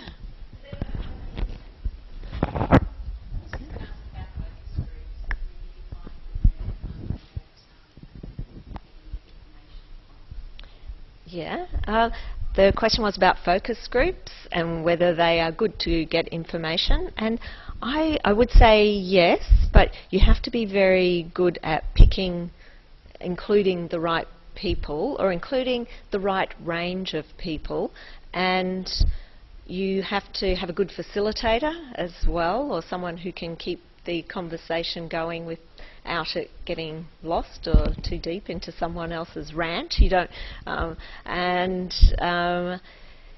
yes, so we have usually found them quite useful. They're a lot of work. It's not more than just getting a few people together and having a little chat, but yes, I think they're quite useful, but a lot of effort has to go into picking the right people and making sure they know about the topic too. That's another thing. Okay, thank you. Oh, actually, one more thing. I guess the focus group is really good as a follow-up to a survey because you get more of that qualitative information, whereas the survey you're just getting numbers often or people responding. So the focus group allows you to tease out any queries you may have from a survey. Thank you. Thank you very much. All right, thank you, everyone. I'm just going to get Sue's slides ready. But one thing I was just going to say that I think Stephanie, and I'm going to type back into the proposal again because, you know, why not? Because I know that it might be on some of your minds about getting everything done. So Stephanie, when she was talking about how they program for researchers there, talked about going back to the QUT blueprint and looking at what the blueprint says and then tying in what the blueprint says, what the library says, and then what the research programs are going to be. And that's what we talked about when we're talking about writing a proposal, going back to your organisation's strategic mission and tying in from there. So I think it was really good to see Stephanie actually showing us how she did that, you know, in a real life situation. All right. Okay. And so now in Connect, we're going to have Sue Hutley, and Sue is the Director of Library Services at QUT Library. That's right. That's the right title, isn't it?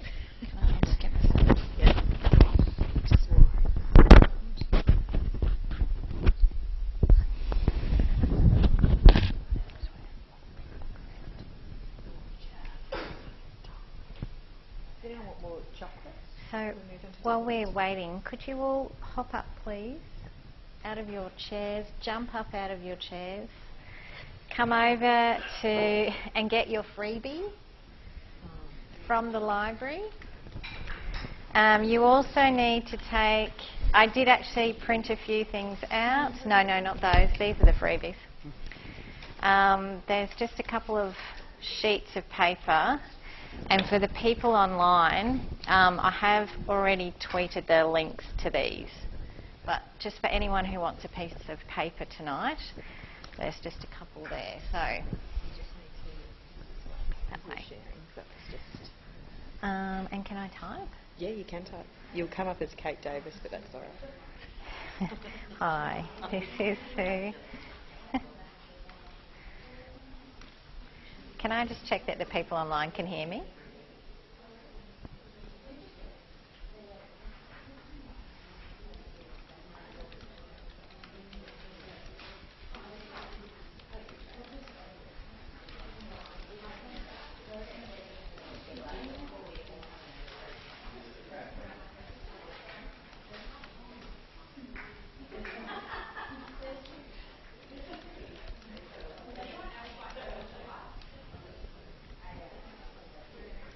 So for those of you who are online, this week I tweeted a link to the Library Initiatives page. So just wondering if you're able to have a look at that INN 333 and maybe look through some of those links.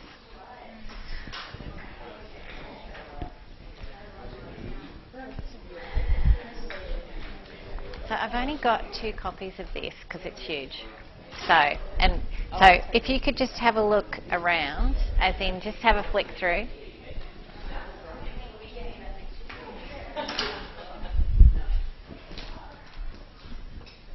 Has everybody got chocolate? So for those of you online, you're also asked to get sustenance and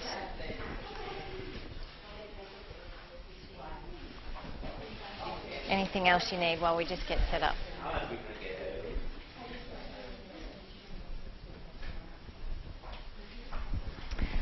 For those of you online as well, I'm going to have an activity. Yes, it is the 24 things, and it's the e-responsible, e-professional information. Yes, Kim, that's fine. Yep, that's the link. Thanks, Shannon.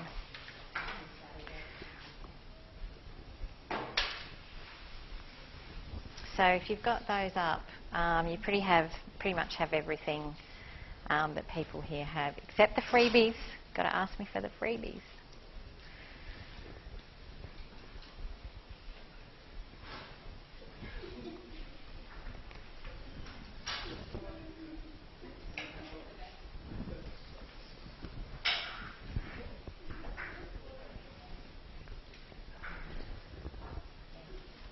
We're right to go. Good to go? Okay. Hi everyone. Can I just check, Kathleen, how much time I've got? As long as you want. Is Margaret coming? Margaret is actually, I don't know, if I talk loudly, hopefully people Oh, yeah, can hear me. Oh, sorry, I'm talking into Sue's shoulder here. Margaret Warren has actually got asthma again this week. She's actually quite ill, so she won't make it in tonight. But she is going to. She told me she's going to record like a movie star for us next week. So I'm not quite sure what kind of, that's like Bridget Bardot style, Marlene Dietrich. I'm not sure who she'll be channeling, but she's actually just going to record her lecture. So we'll just put. Yeah, who knows? So we'll put her like a 45-minute clip of Margaret. Hopefully, it'll be like a Tarantino-style library lecture. I can't wait for that. All right. So look, I'm not going to take all night. Don't worry. I'm here tonight to talk about 4 things. First of all, really just social media is probably the theme for me tonight. I'm going to talk about the QUT Library social media strategy and a bit about how that happened, where we're up to, all that kind of thing. I'm going to talk about the QUT audit of social media. I'm going to mention our 24 things and also our e-responsibility project. So they're the 4 main things, and then a few other bits and pieces along the way. So just out of interest, for show of hands and for the people online, do you follow QUT Library on Twitter? Yay, that's good. Phew. That would have been really bad if we hadn't if we had like 2 hands. So that's good. We're at least doing something right. I came to QUT as Associate Director Client Services and Learning Support last year in March. And so when I arrived, part of my portfolio as Associate Director then was social media. I came from a background of being two quite different experiences. One where I was the CEO and I could tweet and blog and do all the social media that I wanted when I was at ALIA, because I was able to do that in that role and it was very open. To moving into a job in the Queensland Government where basically we had to get ministerial approval to have a social media account, and the hoops that you would have to go through to do any social media. And I think some people have talked a little bit about that to you in other presentations. But I guess QUT is actually a mixture of both. There's a real need for openness and free conversation and good comments and fun comments. But there's also a requirement, and we have a legal requirement because of being a university, to make sure that we do things in a particular way. So QUT Library didn't really have a lot of documentation around social media. So what we decided to do, I guess, was to pool all of the best social media strategies and policies that we could find. No point in reinventing the wheel. And put them all together into a draft strategy, but also to see what had been happening. So my point here about tidying up, focusing and responsibilities. There were, for example, a number of liaison librarian blogs that hadn't been used for 4 years. And a couple of them we couldn't actually find who actually owned them. Even just the other day we discovered an old Facebook site that a liaison librarian had set up. Thankfully that one we were able to close down. So all good intentioned social media uses and activities, but not maintained. So I guess part of the principles of putting together a social media strategy is what platforms will we use, what will we continue to use, what should we tidy up and shut down, and then ongoing, who should be responsible for those. So last year we decided to focus on 5 platforms, 4 external and 1 internal. So Twitter, blog, Pinterest and Flickr as external, and then Yammer as the internal for QUT. For those on the tables here, I have 2 copies of the full social media strategy that was developed last year, and so if you could just have a flick through it, because it is quite an extensive document, and I'm not going through all of it tonight, but I wanted you just to have a flick through it just to, I guess, see some of the areas that we covered.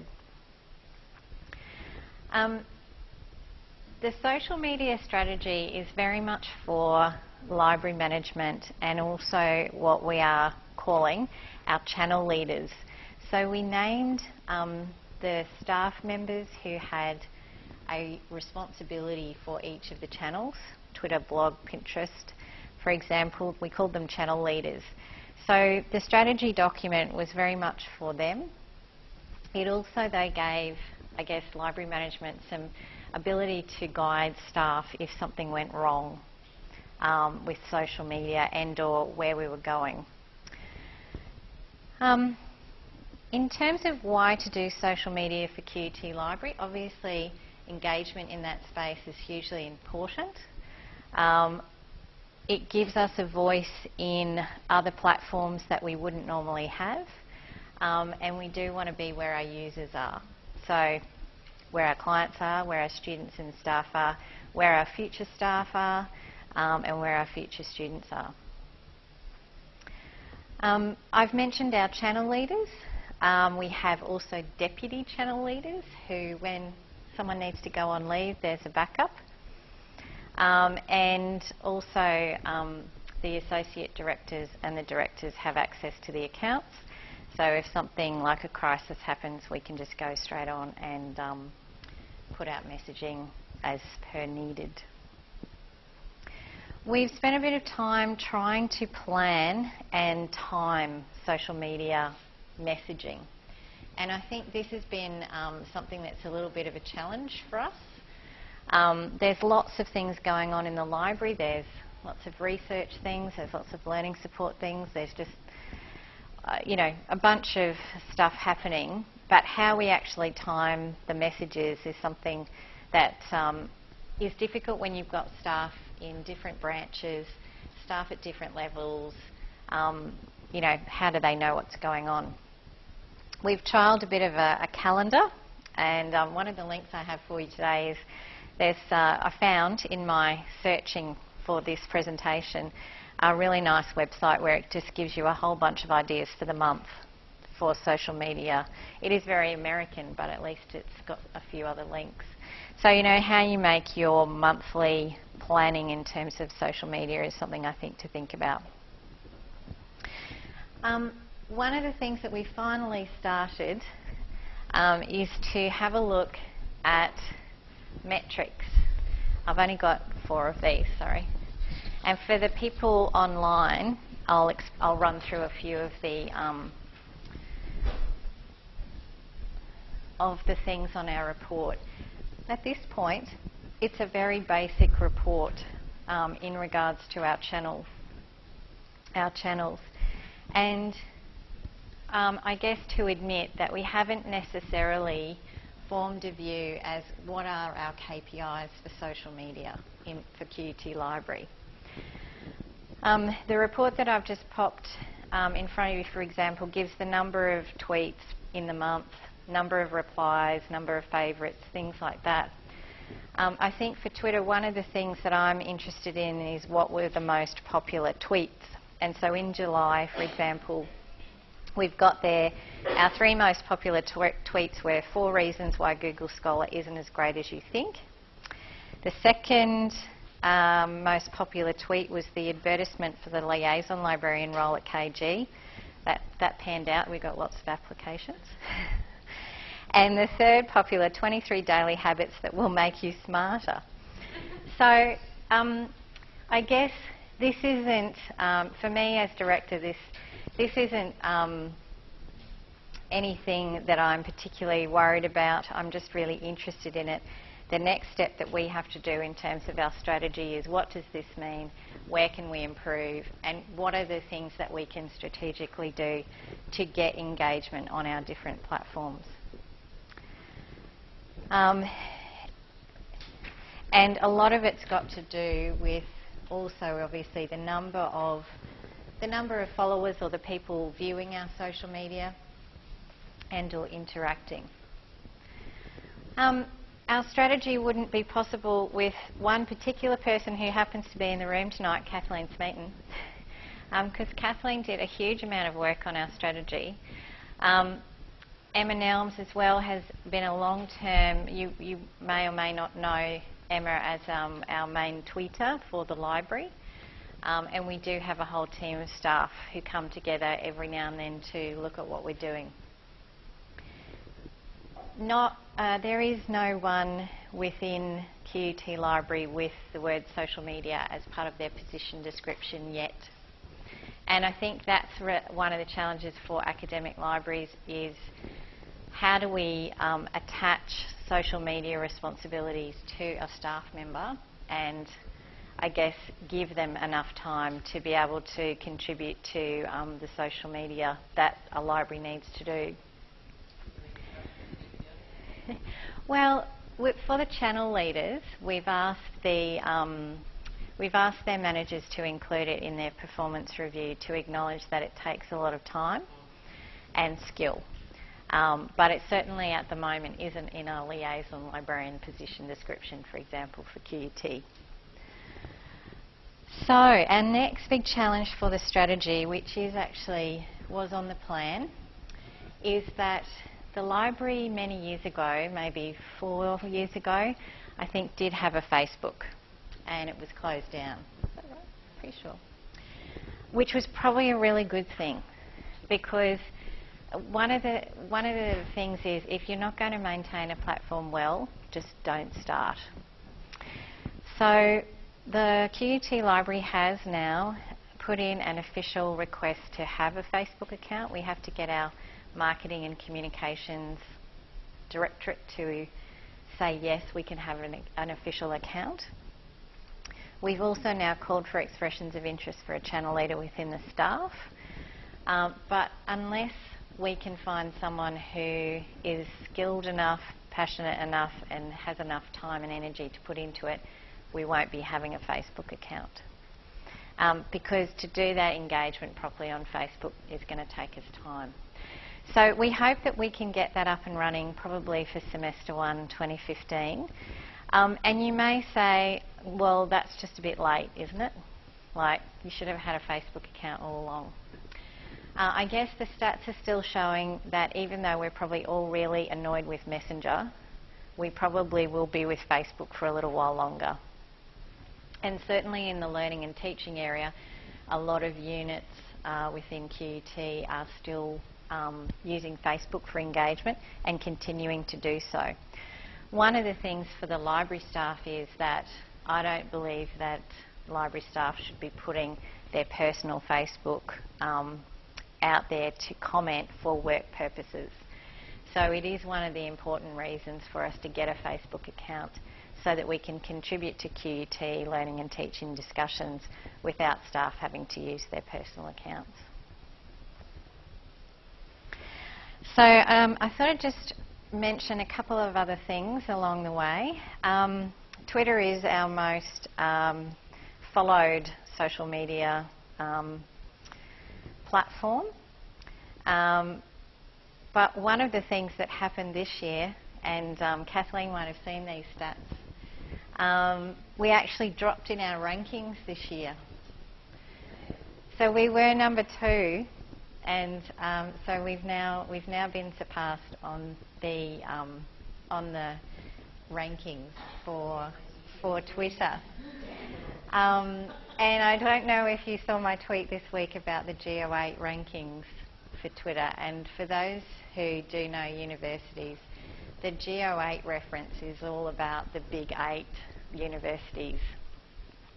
And when you're a university, you know, it's all about the rankings. And it was quite funny though, when I tweeted that this week, UTS Library came back and said, "Oh, we're not part of the Geo8, just clarifying." So, yes, so have a search for it. It was funny, they said, we're not the Geo8, but we are part of the ATN and we're definitely part of CALL. So I don't think they quite got the pun that I was attempting. So, but also eight Twitter handles fitted into my tweet, so it worked out quite well. But I guess part of the reason, I guess, of identifying those top 8 is that, you know, in terms of the number of followers, though, academic libraries in Australia have very low numbers. You know, it's still very low numbers, even in the 2000s, I think. The other difficulty with our Twitter is that we have so many different types of people following it. So we've got students, undergrad, postgrad, staff, library folk, and then just randoms. So, you know, how to please an audience of so many diverse people, I guess that's where the retweets and the tweets about general sort of academic related type things, that's where we see that we get the most traction, and I think that that's why, one of the reasons why. I just wanted to put up a few bits and pieces from our actual strategy, which are things that if you're a new library staff member, you may not have thought about for a while. And coming into QUT and QUT Library, if you've got your own personal account, there's a few things that are a little bit different. So we do some do's and don'ts of social media, and again, all of these have been used from other social media policies and strategies. So we didn't make them up, we just copied them from other places. And we cited them, and we really, I guess, took the best practice examples. So I've just listed a few of those. And again, you've probably seen these in lots of different ways. But it's nice to actually get the list and remind yourself about different things.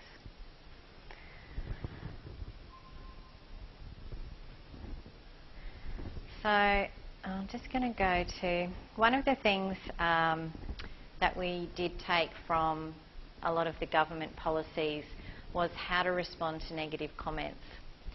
And one of the reasons that we put this into our strategy was that very high level or senior folk within organisations who aren't on social media a lot often get very nervous about the impact of negative comments on social media and how to deal with it.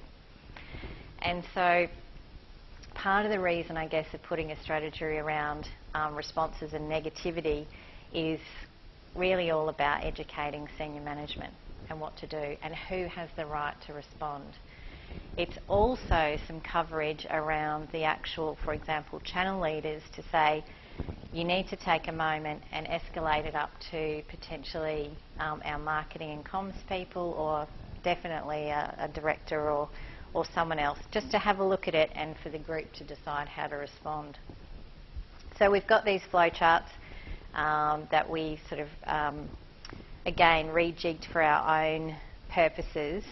And so, for example, on this one, you'll notice that we've added in who within TILS to talk to about should I respond. Because obviously sometimes in social media, no response is actually quite acceptable. But trying to convince a Deputy Vice-Chancellor or a Vice-Chancellor of that could be difficult. So having a sort of a point to this is a best practice way of responding to social media can be quite useful. One of the other things, as I mentioned, QUT does have a range of policies for both staff and students. One of the things that you may not know is that staff and students should not use the word QUT in their, like for example, their Twitter handle or you know, their sort of main description for their social media account. And the reason for that is that it would be then regarded as a corporate account and should be legally, should be approved, by marketing and comms. And as we go through the legal ramifications of social media, and I've got some interesting examples of that again at the end, it's the whole thing about what are you saying about QUT or on behalf of QUT, and how does that look. So just giving staff some guidance on some personal use is part of the policy and the strategy as well. So Kathleen asked me to speak a little bit too about social media and being in a community. So you've got your own WordPress site and you've been doing and contributing to that, which is great. So I was a little bit of a lurker this week, just seeing what you were doing and seeing your blogs. And so thank you very much for having me as part of your community. I just put together a few of my own, I guess, suggestions for you today about things that you can do or have a think about. Definitely follow the organisations and the individuals that you're involved with, so thank you very much for following QUT Library. But also think about who else you should be following as a library and information professional.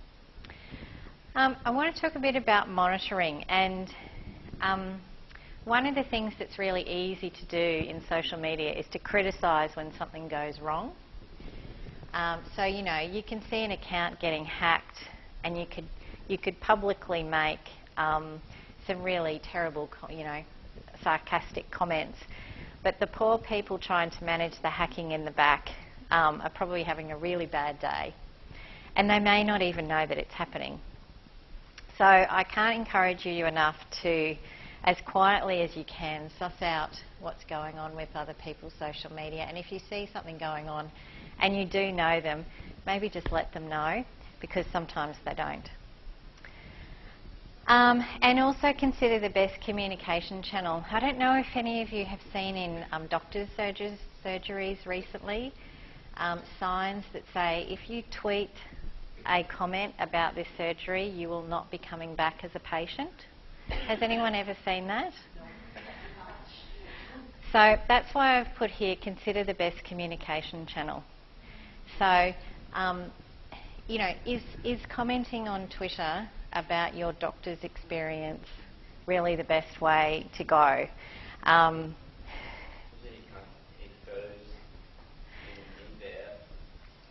Well, so again, is the way to complain by picking up the phone and asking to speak to the manager of the general practice rather than tweeting the fact that you had a bad experience. So.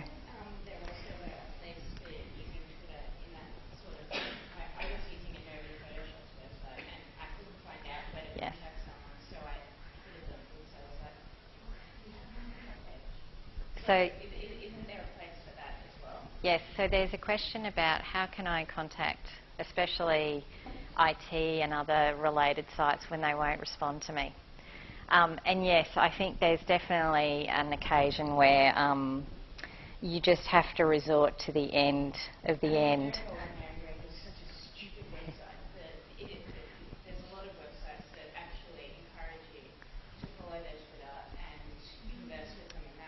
Yes, and I guess though that's again, can you fit your inquiry into 140 characters, and is that going to get you the best result?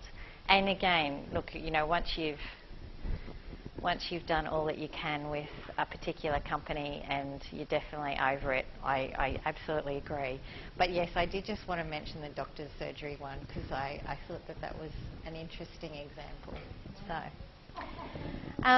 I just want to say that, again, in terms of the community and the one that you've got, please contribute as much as you can and be a part of it because, again, it's it's all that thing of what you put into it and what you get out of it. I have said this to many of the library science student groups over the years, is in terms of social media, pick a topic that you're good at and curate your social media accordingly, because that's where your professional colleagues will follow you. So it might be information literacy, it might be,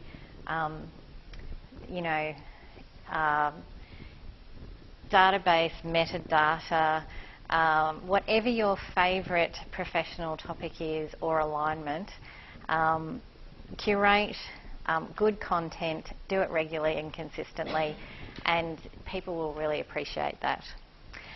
There's been a few comments tonight about confidence, and I think having the confidence to be a part of social media is going to be an important skill for all of you.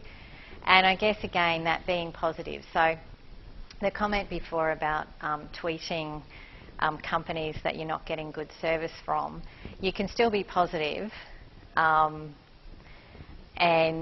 that that whole thing of how not to be a twit on Twitter or the many social media channels is I think good tips.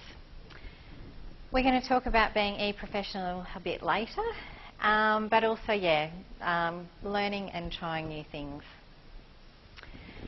So I wanted to let you know that QUT Audit and Risk Management Services actually did an audit of QUT social media. So big organisations have auditors, internal auditors, and a report was produced in relation to social media.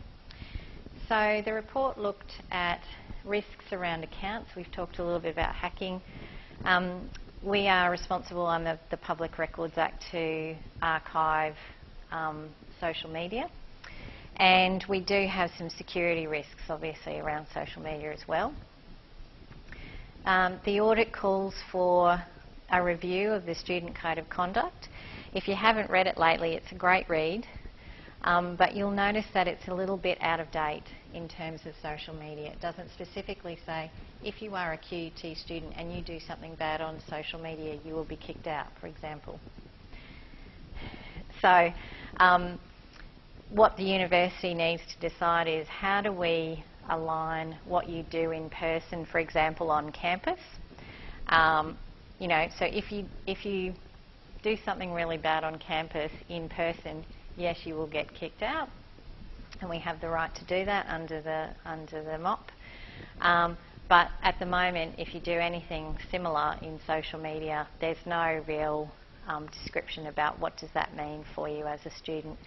And I guess as we live our our in-presence lives and our online lives so connectedly, it's something that we're going to think about.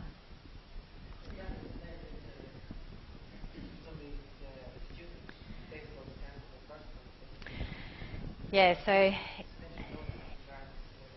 the comment is about meshing your personal accounts and your, if you like to say, your student professional accounts. I don't know, again, if you've had a look through some of the interesting legal cases about social media and where people are, I guess, being taken to court or disciplined for their social media actions. So one of the things that QUT hasn't done a lot of is looking at that legal aspects, both for staff and students. So it's one of the things that we need to do.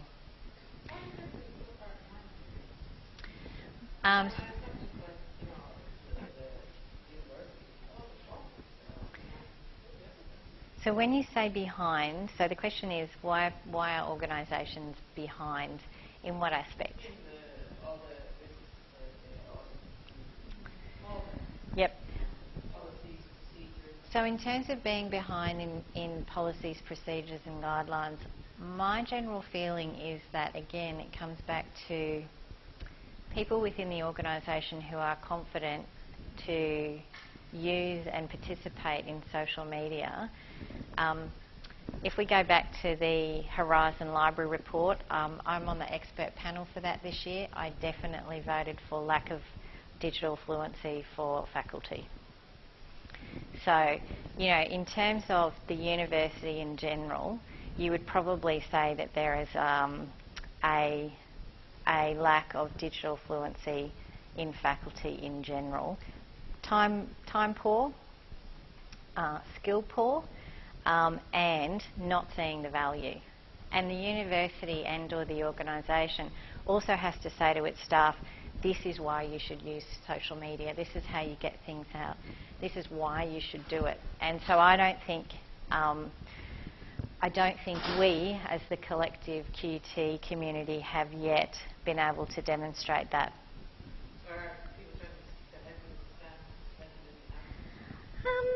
So our comment is stick your head in the sand about social media. I don't think thankfully QT has.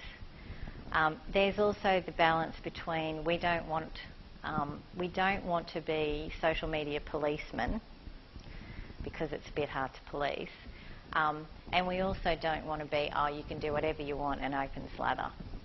So it is hard to do, yeah, definitely. So we are reviewing the guidelines for social media for learning and teaching. So in other words, someone like Kate Davis, who has set up these sites, what are the guidelines for her as a staff member as to what is good practice for involving students and social media? There's a huge range of Australian legal issues around privacy, the privacy legislation, just duty of care for students. So we need to be very mindful of that. No, I haven't got privacy there. We already have quite extensive privacy policy. We have a university privacy officer and an ombudsman as well. So for many things that we do, we use the privacy officer's guidance as to whether we can or can't do it. You were talking about archives, blogs or whatever else. Yep. So So I'll go back to the archiving. So under the Public Records Act, all official accounts for QUT are supposed to be archived. At the moment, there's not great social media archiving software. So it literally means, and Queensland government agencies do this all the time to meet their Public Records Act requirements, they actually print it out and scan it in.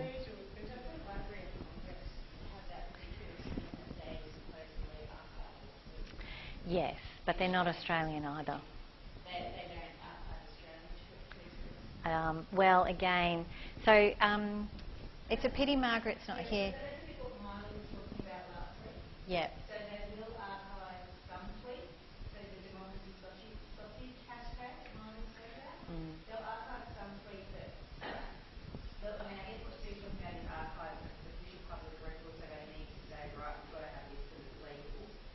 Where the libraries are interested in collecting it around a particular hashtag. So I'm trying to think of a popular hashtag, Oztol or democracy sausage or Mardi Gras, like the libraries are interested in looking at this, like a hashtag around an experience or an event from a social history point of view. Because I thought it was a bit ridiculous to try and archive every single tweet. Yeah, I guess that, yeah, I think that's the thing. I think they want to archive every single tweet because then obviously not every tweet is interesting. But when there is like something big, like a big reaction on Twitter like Ferguson, the hashtag Ferguson will be interesting for social historians within. But can they actually retrieve it, even though they might be able to archive it? So you can get it off Twitter.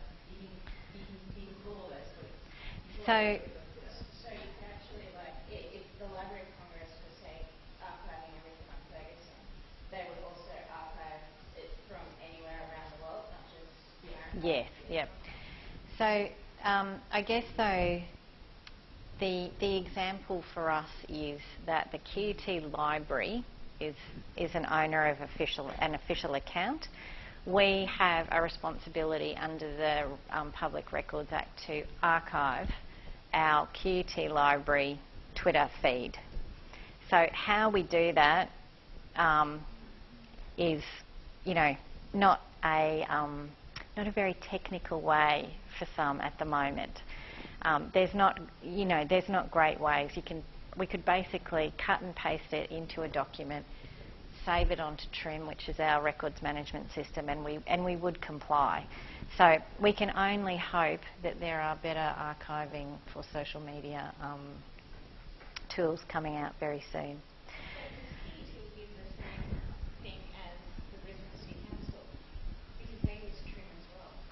So TRIM is a international records management system. It's a very heavily used across government agencies and large organisations. So, you know, very important document management system. Yep. But thankfully, this particular audit report probably talks more about opportunities for QUT than risks. So the audit really talked about the fact that QUT has a lot of opportunities in terms of increasing our brand awareness, increasing our promotion of our research by our researchers and staff, improving engagement with our cohorts on social media, and improving, as I said, all sort of ranges of promotion. So the Audit and Risk Management Services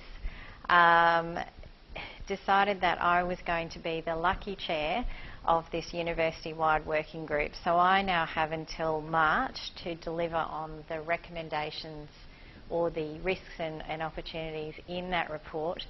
And that report goes back to ARMS and it gets presented at Vice-Chancellor's Advisory Committee. So the Vice-Chancellor, the Deans, all of those people, I have to report back to them as to what the university is doing in this area. So it's a great opportunity for the library to showcase the few things that we've done.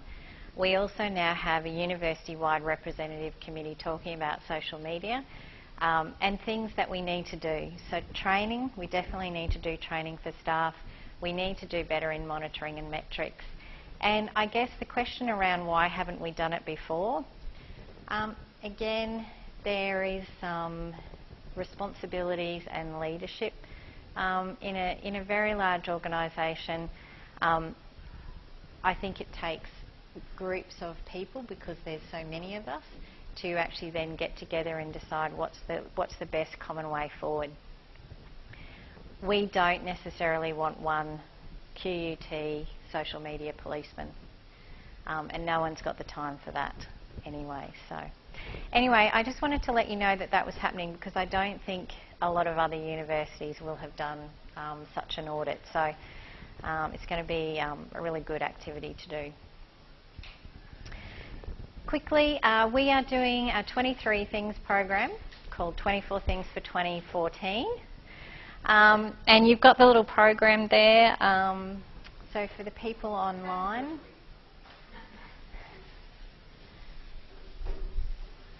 and I'm just having a look at.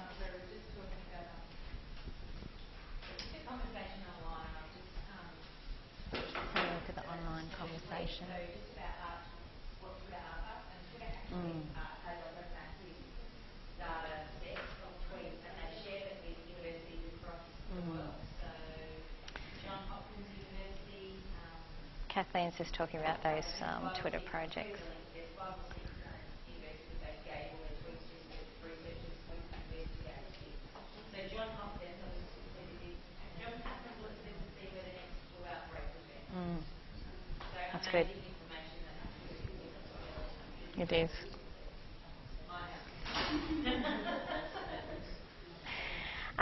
So one of the things, I guess, that we all need to do is to keep up to date. So 24 Things, I guess, is part of that. There's a whole heap of other hidden reasons why we're doing 24 Things. I'm sure the library staff know this, but I'll just reveal a few things. We need to be at the forefront of the new things. So you'll see a lot of the social media platforms there. Some other hidden things like research support is really important for us from a strategic perspective. We need all of our staff to be aware of how important research and research support is. So you'll see Altmetrics there, which is the other link, research support. But we've got a few sort of career and job-related activities there. And one of the things, I guess, that we've identified internally to QUT Library is that we spend a lot of time on HR. We do have a lot of staff and a lot of staff movement. So what we've been hoping to do this year is to both make staff learn different things about applying for jobs both at QUT and elsewhere, forming online networks, forming professional networks, and giving people some other skills in that we don't want to lose our good staff, but we also don't have every job that's permanent. And we've got a lot of projects on at QUT Library and we've got a lot of movement. So we've incorporated some different things. It's all self opt-in, you don't have to do it. We have a staff development officer posting a thing every couple of weeks with some activities, and there should be a winner at the end which will get a range of prizes. And I guess the other thing that's been quite interesting in terms of this professional development activity is that other people around the university, non-library people, have actually looked at it with interest. So I have a feeling that we'll probably be doing some more university-wide things like this next year. And finally, the e-responsible and e-responsible e-professional project, we've called it at the moment. This project's just starting and you've got the flyer, and for the people online, that's one of the links from the initiatives page, so please do have a look at the flyer.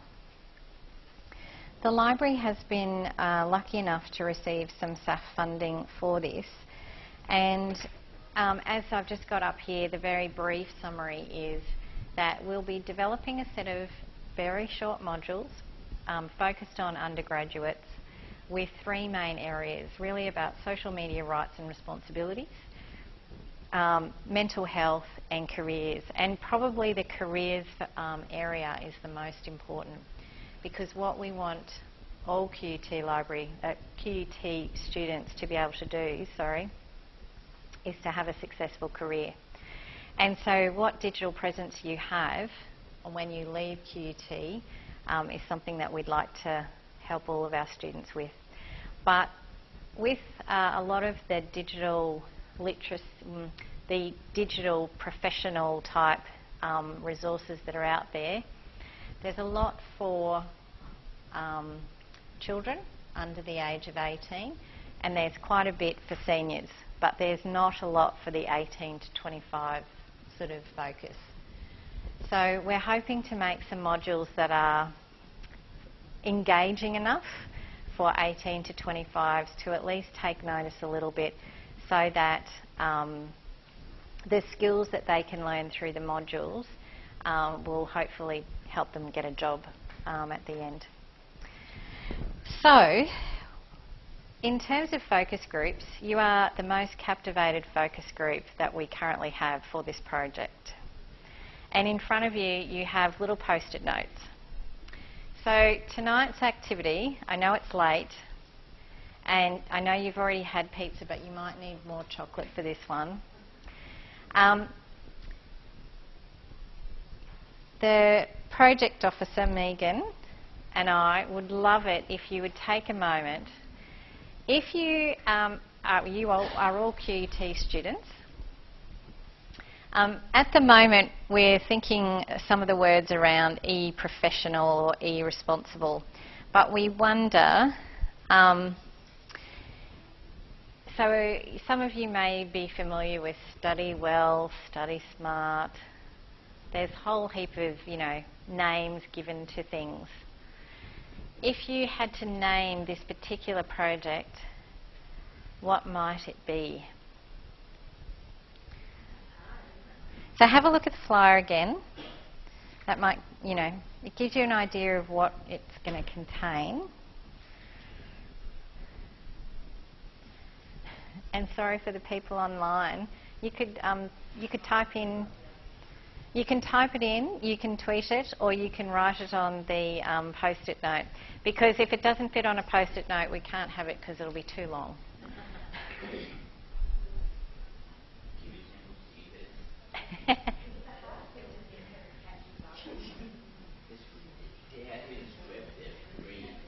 Mm.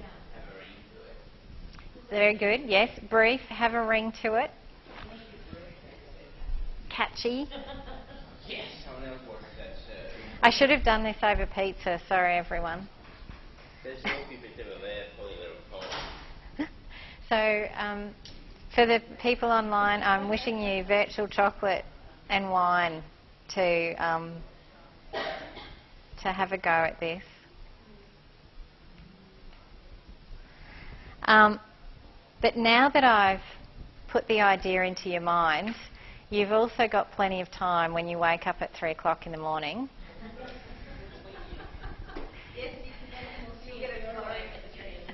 I've got my notifications. Someone said I'll tweet you at 3 in the morning. I've got my notifications turned off. So, okay. Project Dubai. Is there an explanation? Well, it's sort of going in the idea of Project Manhattan, and it's different kind of perspective, but this is for innovation, for a software potential to be project Dubai big city in Dubai, is kind of Very tall. Yeah. I guess I have a subtitle for this. It's basically how not to ruin your career on social media. Is You almost need to put hashtag, like, you know, hashtag. hashtag? Yeah. Hashtag is my idea. Now you can all see why I have nothing to do with that. Kathleen's got her idea coming out of her. But I think really a hashtag in the front row. I don't know. Maybe a hashtag.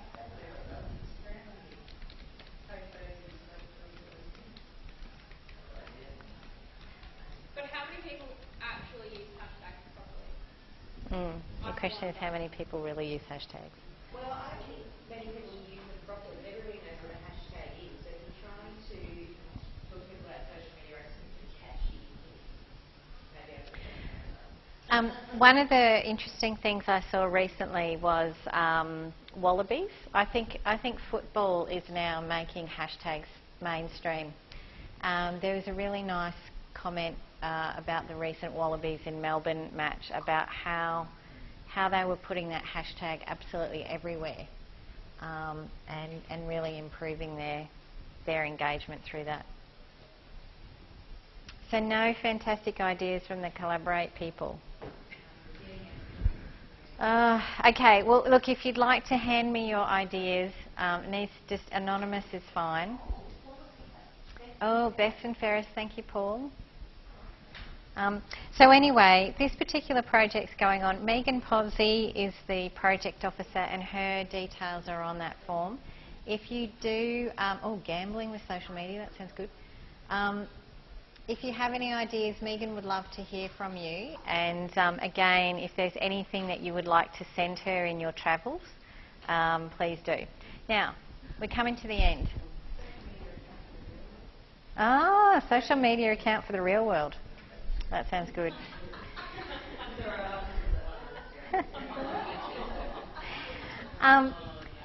So look, I just wanted to say thank you very much for having me. I can't believe you're still awake on a Friday night. I thought there might be alcohol. I should have brought some. I promise, but I'm not allowed to say that. I did just want, I have actually sent to Kathleen. This is my unintended consequence learnings for the week, and I thought I just wanted to share a few of them with you. Yep. So all the links are there. I found a $125 US social media for libraries course run out of SLIS. I'm hoping that a couple of my staff can do it. But when I looked at the program, I thought if I was hiring someone, it was a really good course to have on your resume because it was all about library social media strategy. And, you know, part of the skill set that we will need to keep recruiting is people who are confident and understand and can contribute to a library social media strategy. So I thought that was really good. RMIT, fantastic university social media documentation, best that I've seen so far, so that was really good. One of the things maybe I knew about this, but social media prenups. I hadn't heard of that before. And this is from, no, have you clicked on it? It is serious stuff.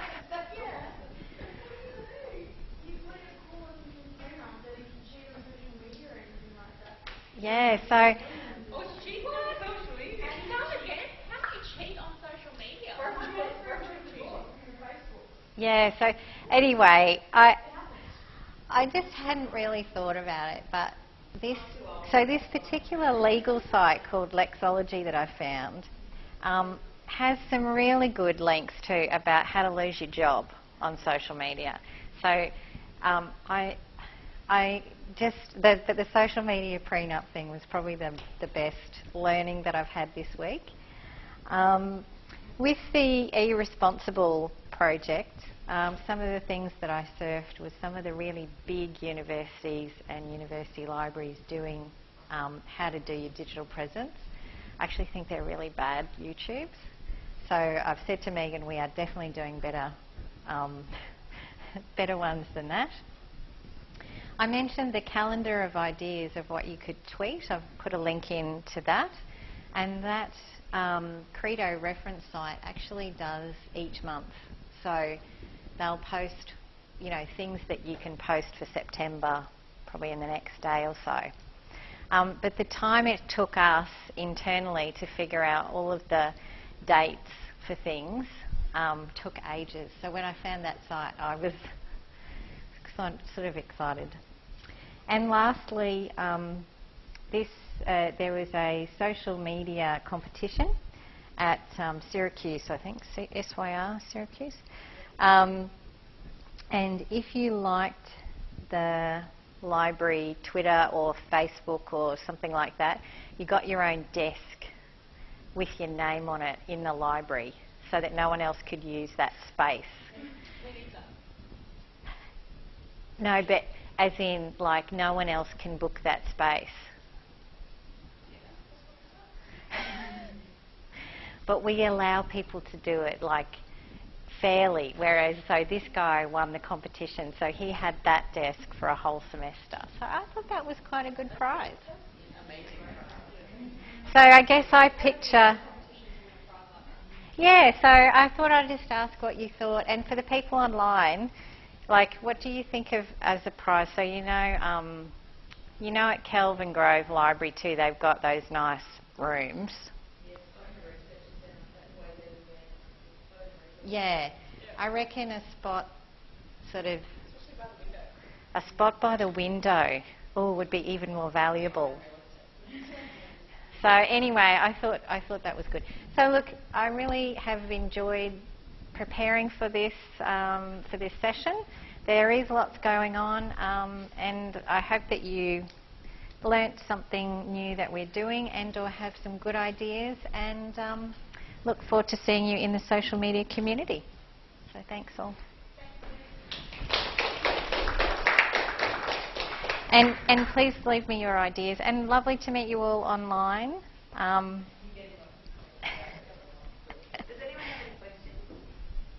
Yeah, or online? I'll just check in. Thank you all for staying up. I just want to say, can everyone hear it? You can have this now. I'm going to ask you a couple of things. I'm just going to... Because Sue is one of the people that makes decisions about proposals, I think it's really valuable just to have Sue here for a couple of minutes, and I'm just going to borrow a little bit more of her time just to talk about that. So one of the things, I think that Sue was talking about is in the social media strategy, you've really got to make sure that you cover your bottom, so that if something goes wrong, you've got a plan. And that's something that we talked about in the proposal about having, you know, what are the risks. So when someone says to you, you know, what's going to happen if this happens, you can already say to them, well, I've thought about the worst case scenario. Like I've thought about what if somebody tweets this or what if somebody does that. So how important do you as a manager think, like when you look at a proposal document, how much time or attention would you pay to the risks section? I'm just going to ask though, can you just clarify, I have read what the assessment is, by the way. Can you just run me through the exact assessment again? It's designing a program, product or service for an information organisation that includes the use of one or more social technologies. Okay, all right. I guess in terms of the risks and the risk matrix, we at QT and QT Library have to do a risk matrix for all projects. We also do it for events. Sometimes it's informal. And I guess my experience is that if you don't think about it, that's when you're really going to get caught out. So even if you are thinking about it as in what's the worst case scenario, someone has to be thinking about it. And it's nicer if it can be articulated. Would you expect monetary value? So the question is, putting monetary value on a risk. If you can't quantify it, don't. That's always what I say to staff as well. If you can't measure it, don't spend your life trying to figure out how to measure it. But you just need to be able to articulate the things that could go wrong. I'll just go back to the question though of the dollar value.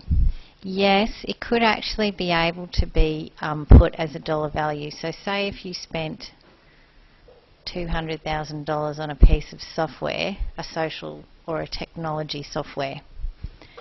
And by the way, this has happened in this organisation and others.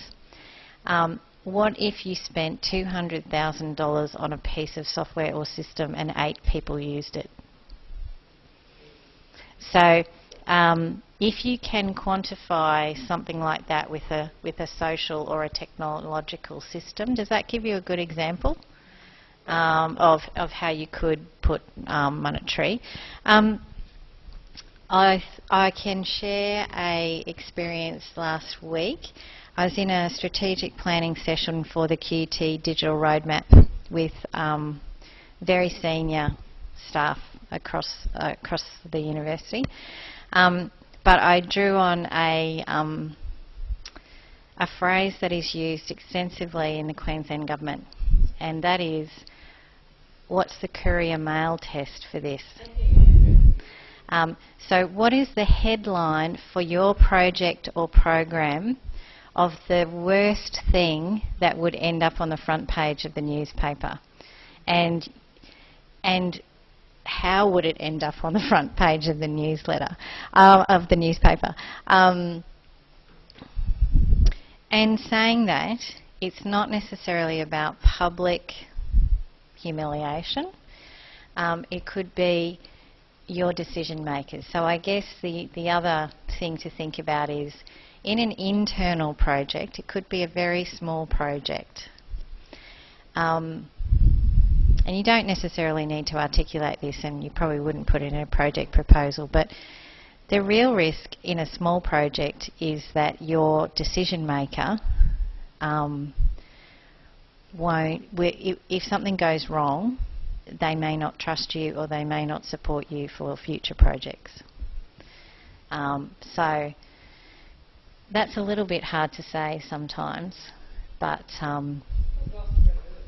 yeah, it's credibility. So I do read them, and I also think of lots more. All right. Okay, thanks, Sue. And I think that's the main thing. I think tonight we could really take away something from each of our speakers that can really help you guys in your proposals, and hopefully I've made that pretty clear. I did find a link between Sue's presentation and digital exclusion. I'll just share that with you now because I can find a link to anything in digital exclusion. You just asked me. I actually think there's a form of digital exclusion with the way that we use Twitter and things like that. If you have a problem with Telstra, I'll give you the tip. Don't use the phone, use Twitter. They've got about 20 people monitoring their Twitter accounts all the time because they don't want any bad publicity on social media. That's great for me because I use Twitter all the time. That's not so great for my nan or my great auntie who's never been on Twitter in her life. So really interesting if you're thinking about the ways to use social media. It's a really powerful tool if you, I think Sue's absolutely correct. You don't want to be slagging people off or doing anything like that on it. But if you want quick service from Telstra, from one of the big companies, if you do it politely and nicely on Facebook, they'll get back to you really quickly. But if you can't get on Twitter, it's another problem. All right, so that's just my little end of the night thing. So thank you everyone for coming, and there's no more workshops, but these will be up on recording, and as soon as Margaret gives her movie star performance, we'll put that up for you as well. So thank you, and again, if you've got any questions, just email the team. Bye. Thank you everyone. Take a chocolate or a Freddo on the way out.